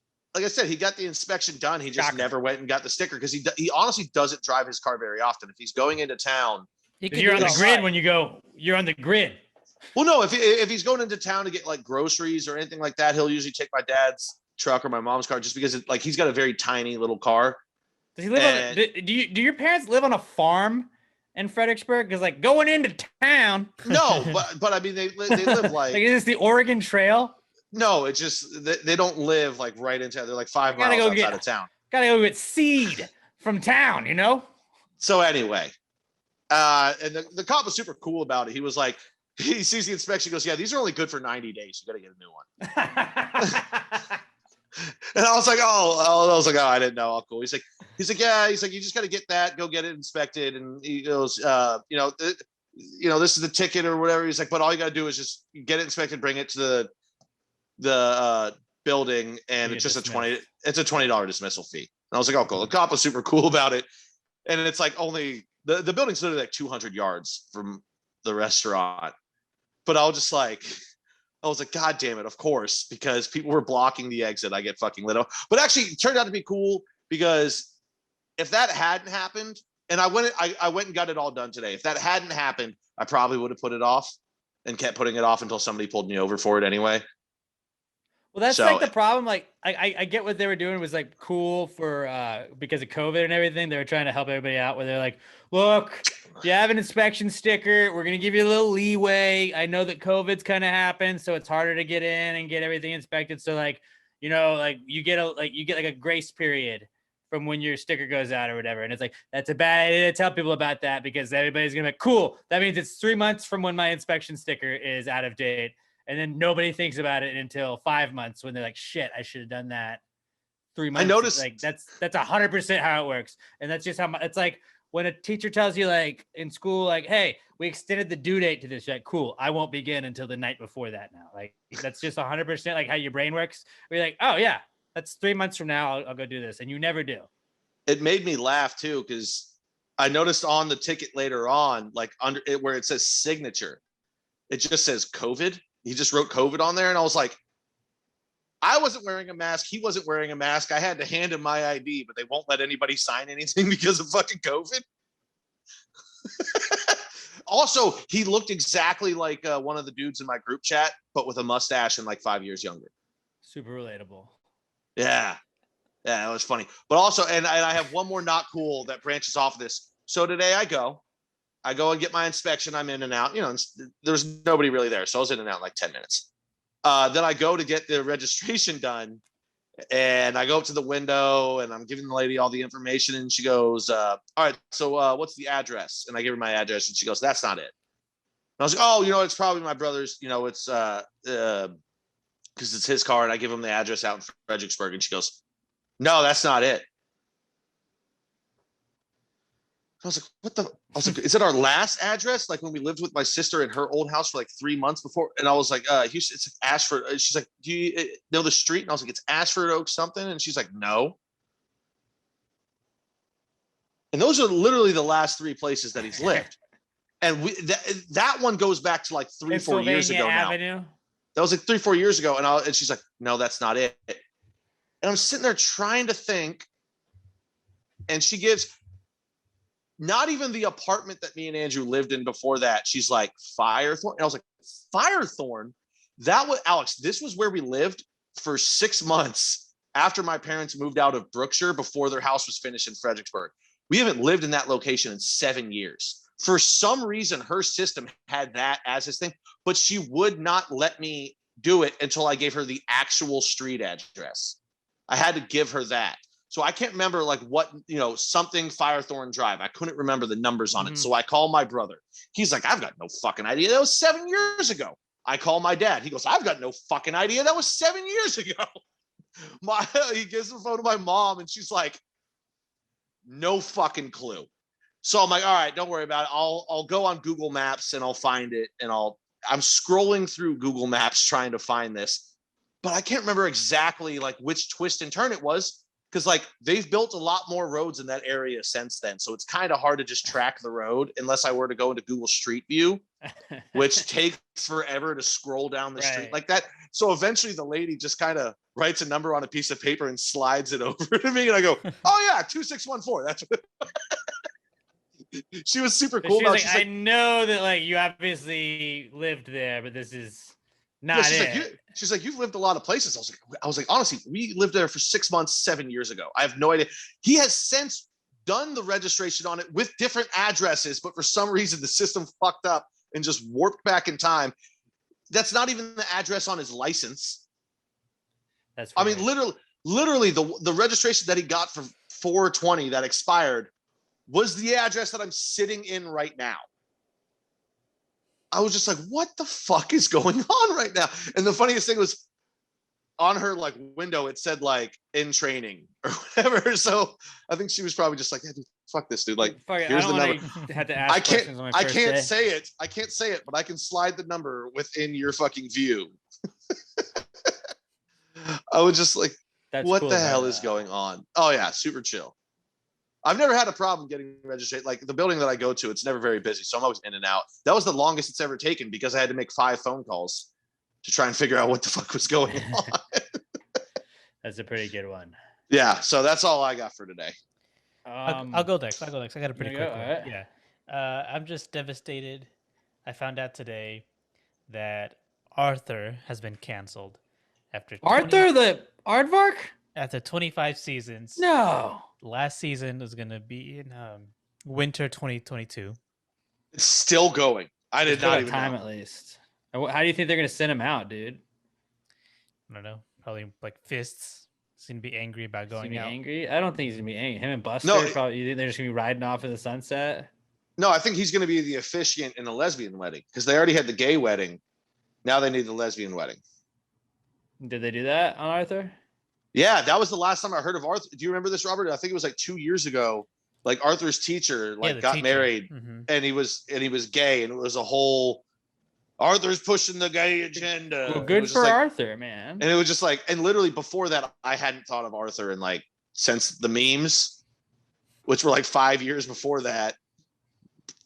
But yeah, Arthur is very progressive, and it caused people got pissed off online about it for like, I don't know, 5 days. As Like, all when and was then the until last they time you found the watched next thing to that? be angry about. What's next? Wishbone's gonna be gone. That better not happen. Dude, 'Cause PBS gonna run during the day. So 25 that's got to make it one of the longest running cartoons of all time. Like obviously It's you not got The Simpsons, Simpsons. Simpsons and South Park. Has this been on longer than Family Guy? I don't know. It has to be. Family Guy wasn't on when we were 6. I don't know. Actually, I think this is longer than South Park. Maybe not in seasons, but in time. Oh no, it's not 25 years. It's 25 seasons. Never mind. I don't have any great not cools, but my first one is just Shout out Arthur. yeah, shout out Arthur. Fuck you. You just blew right past that. I'm going to give that man the respect he deserves. All right, well, shout out Arthur. My first not cool is just not being good enough to compete in the Olympics. It seems like it would be fun. It seems like it'd be really chill, like really cool to like compete in the Olympics.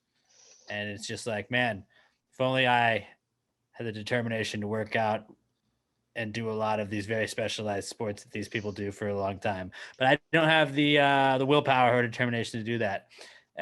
So that's on me, but it's not cool that I'm never going to be able to compete in the Olympics. Just thinking about that. I mean, like at 32, I would be a very old Olympian too. So that sucks also. Then my real not cool is I forgot to pay a bill and I had to pay a late fee on it and it fucking sucked. Like there's nothing worse than when you go to like pay a bill. I didn't think anything of it. And then it was just like, past due. Had like a red little like thing on it. I was like, God damn. And it was like $15 I had to pay on top of it or whatever it was. So that just sucked. I do that too much. In the grand scheme of things, it wasn't that bad, but it was just like, fuck. You know what's weird? The only one that I do it on is my cable bill. And it'll be like I said, I don't set up recurring payments. I just don't like it. And every so often, all of a sudden, I'll get the alert like, hey, dude, like, pay your bill or we're going to shut it off in like 15 days. And I was like, oh, I didn't pay last month. So that's why. So then I just pay, last month and that month together. But it'll, because it's late, it'll have that $15. I do that way too often. Like, it's literally like every 3 months. Yeah. It's not the first time it's happened, but it's the first time in a while it's happened. I have like alarms on my phone that always tell me like calendar alarms that are like, hey, yo, pay a bill today. But it just for some reason I didn't pay attention to it. And it's like I don't like the rest of the bill was definitely more than $15. But it was like that extra $15 just hurt. Oh, see, like it doesn't bother me when like the bill is already like 2 something. It's like I got. Well, but I was like, but it didn't have to be that. Like so that's wait, just $15 bonus dollars. What was it? One of your like subscription services or something? It was electricity. My electricity. Wait, you said the rest of the bill wasn't even 15? No, it wasn't like that bad, but it was just like that extra $15 for the late fee was just like Oh, I thought you were saying the rest of the bill was like $12, so you had to pay $27 instead of $12. Oh no! Like it was just. I was like, how is that fucking possible? The tack on fee for the late fee was like it just like it hurt more to have to pay that extra. I feel you. Money. It's just giving away money. Yeah. Yeah. So that's really not cool. It's not like a crazy, not cool, but yeah. That's it. That's our not cool segment. Let's move on to the final segment of the week, the answer segment, where you can submit any questions you have at all. Hit us up on Twitter at Pass the Grade Pod. Use the hashtag PTG Answers. I'm at Alex J. Middleton. Pat's at Nat Pat D. And Robert is at Robert Barbosa 03. Twitter is where we prefer, at PassGravyPod. You can also email them to us, answers@PassGravyPod.com. But we do prefer Twitter. That's where we look first. And Answers is brought to you by our friends at littlemshop.com, littleemshop.com. They got a little bit of everything there. They have the best air fresheners on the planet. They have the best keychains on the planet, some of the best stickers on the planet. I love their new little compact mirrors they got, mainly for the ladies, but the fellas, they can get it too. Their t-shirts, super soft, super awesome. They say cool things. They're little embroidered t-shirts that say stuff like always late, don't talk to me, just okay, main character, weird, millennial, all kinds of cool stuff. Go check it out. littlemshop.com, littleemshop.com. Support the people supporting the podcast. Follow them on Twitter and Instagram at littleemshop on Instagram and Little M Tweets on Twitter. littlemshop.com. The best in air fresheners, stickers, mirrors, to-do lists, and everything. You're also going to get free shipping on any order over $10. Check it out, littlemshop.com, littleemshop.com. This, guys, is the Answers segment. Well, if you just answered the question, why don't you just answer the question? Be honest, no big deal. Yeah, answer the question. Don't change the subject, just answer the fucking question.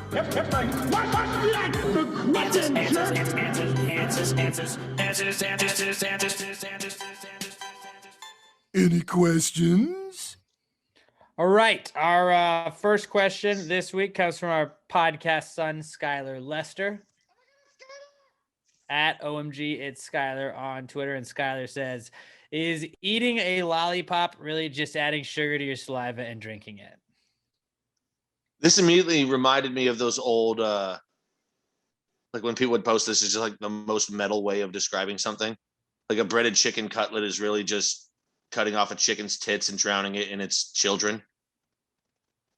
Whoa. Did you ever see those in the past?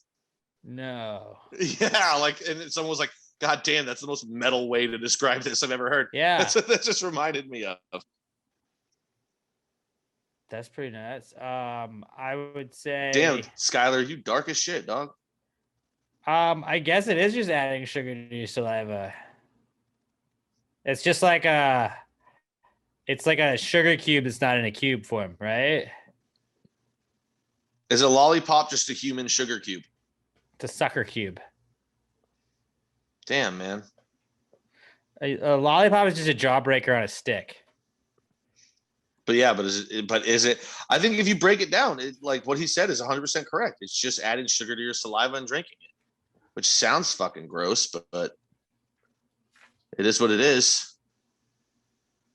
Yeah. I think we disagree with him. Yeah. It's a good question.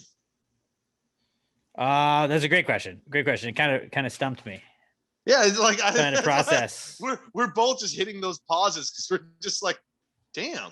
Yeah, you just high thoughted the shit out of us. I mean, so like that's like everything that's like it's also like a Jolly Rancher, a Lifesaver, like any hard candy pretty much. It's just adding sugar. A nice salted caramel. You want a Werther's original? Could go for so many Werther's originals right now. I love that. Great question, Skylar.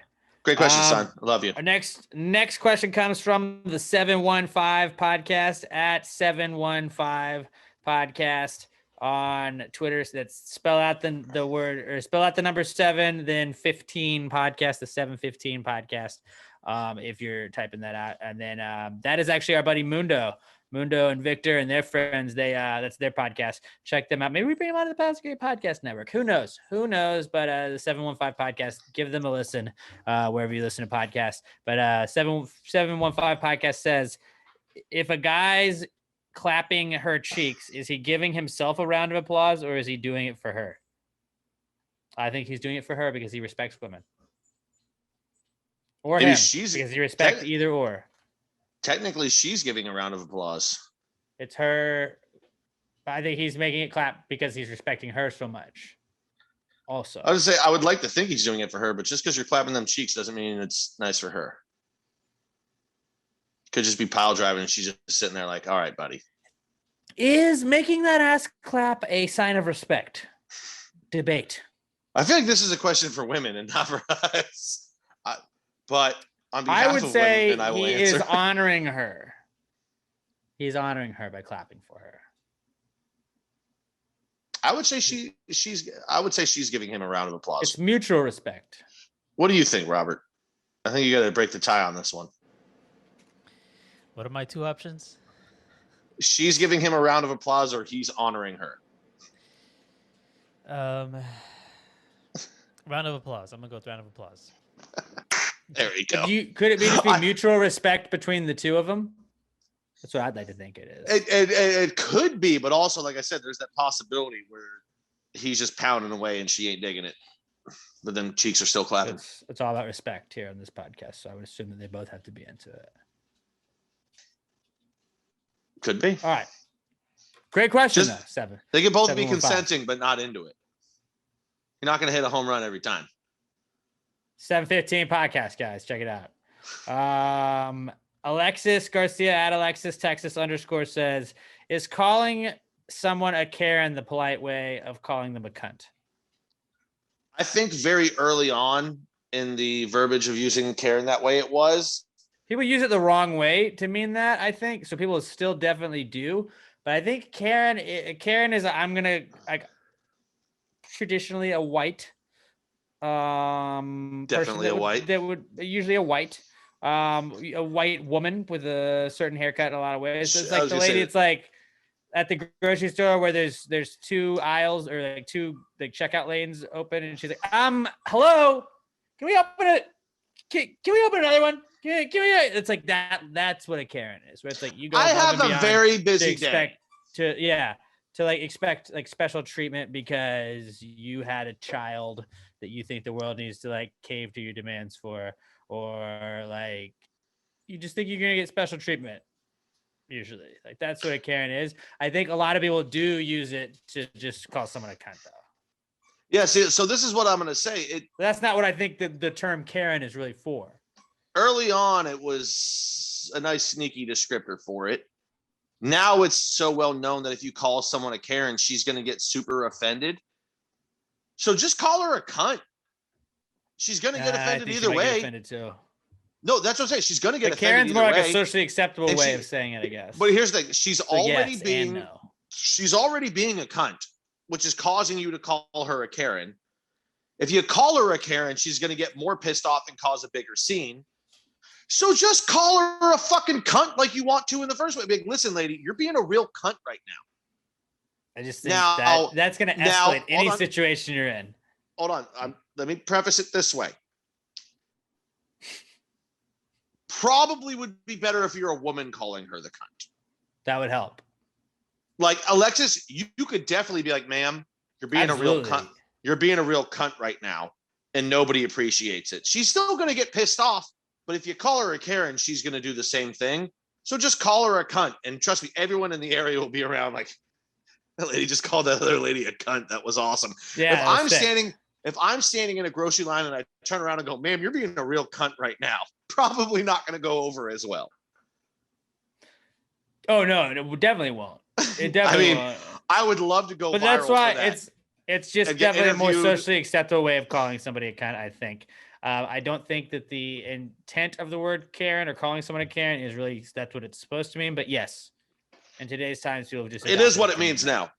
Yeah, I say, Alexis, just call him a cunt. Just go right for it.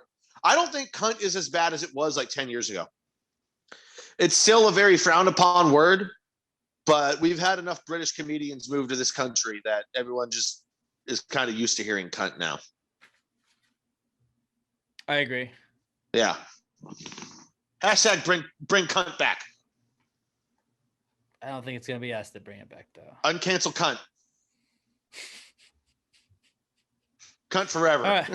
Hashtag cunt forever. Don't hashtag that, guys. Guys, please hashtag cunt forever. Don't hashtag that. Tag Ricky Gervais and Jim Jeffries. They're not going to get what it means. Don't hashtag that. Daniel Barrington at Danny Barrio on Twitter. Follow him on Twitch as well. He's the Hollow Knight. He does some awesome streams. But Daniel Barrington says, are Hot Pockets just pizza tanks?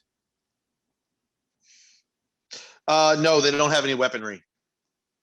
I mean, I get they can burn your mouth, but that's not weaponry. I would say like we were talking about Trojan horses a couple of weeks ago, and it's like I think like it's a pizza bite. I think that like a pizza tank is basically a Trojan horse, where it's like it looks delicious, it's great, and then you bite into it, and you're like, I just burned all of my mouth. Like it looks delicious, it looks appealing, and you bite into it because you didn't wait for it to cool, and it just melts the roof of your mouth. So if you want to say it's a Trojan horse, I'm on board with that. Not a pizza tank. Trojan horse. Tanks are made for offensive ability. I mean, really, they are tanks. It's Hot Pocket, like just a way to take pizza anywhere. A Hot Pocket is a nice gift that can hurt you, and probably will. That's what a Trojan horse is.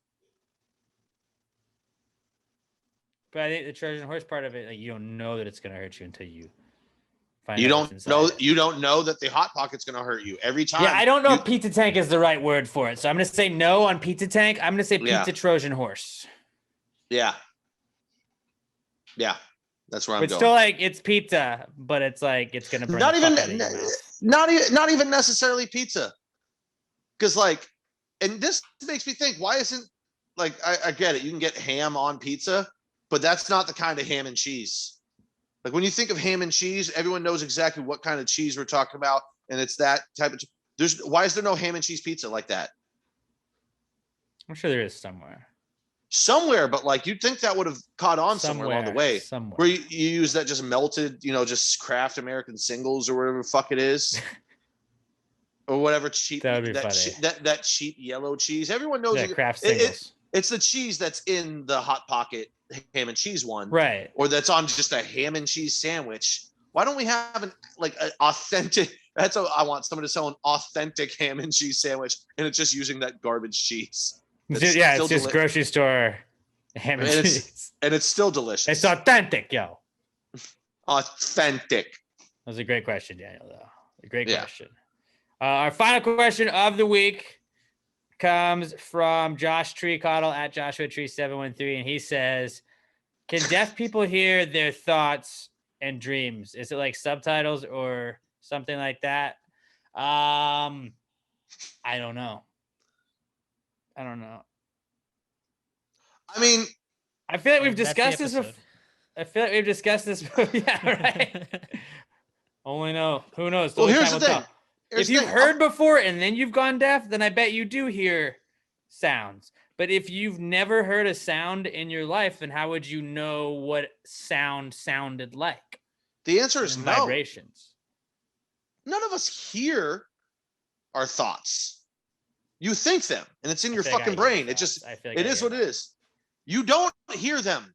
You're not perceiving your thoughts through the audible cavities in the side of your head. I'll get a bet that comes into my mind. It's like, yo, Alex, Tiger plus 1.5. Go with that. And it's like you're thinking my about brain it. saying, it's my brain yelling at me. So I do hear thoughts. I do hear thoughts. You don't. See sounds as well. You don't. Hearing something is going. You turn around and go, did you just say my name? Oh, I thought I heard my name. No, sorry. No, you're just thinking it.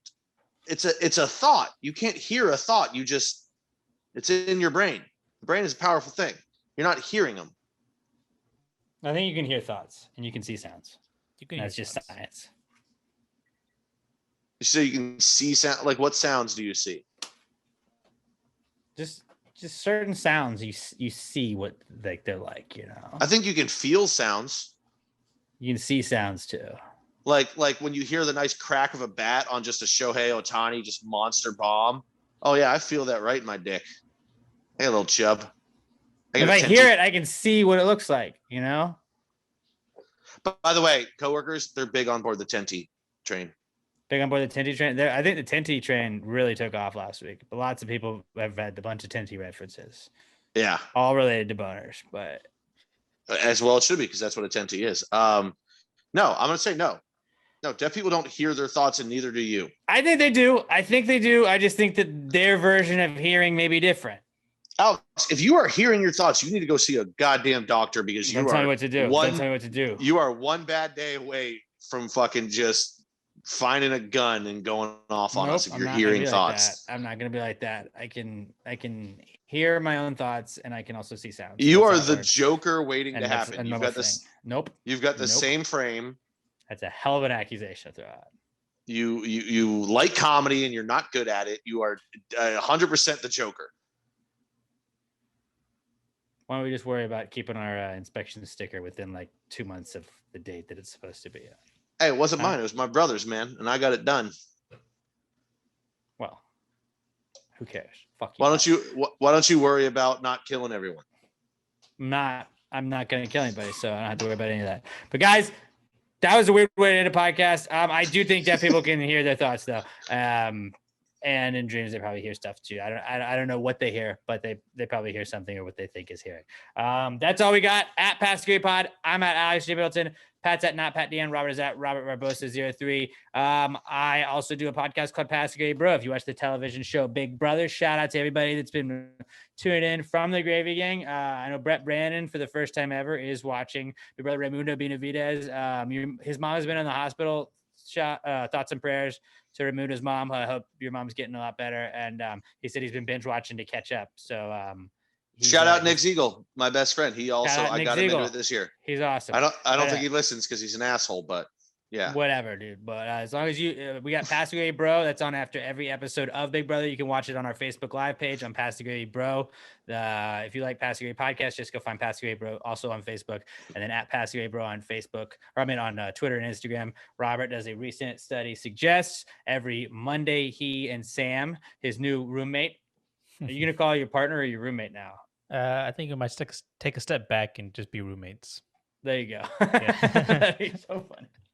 But Robert and Sam put out new episodes every Monday. We have the Disappointed but Not Surprised with Addie and Alex. You can go listen to that also on Mondays. And we got the Weekly D podcast as well. Listen to that wherever you listen to all the other podcasts. Please, guys, share us with a friend. Give us a 5-star review on iTunes, Spotify, wherever you listen to podcasts. And until we talk to you guys next week, pass the gravy. Yeah.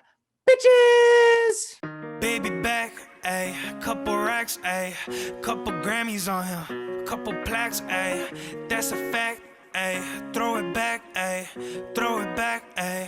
and this one is for the champions. I ain't lost since I began. Funny how you said it was the end.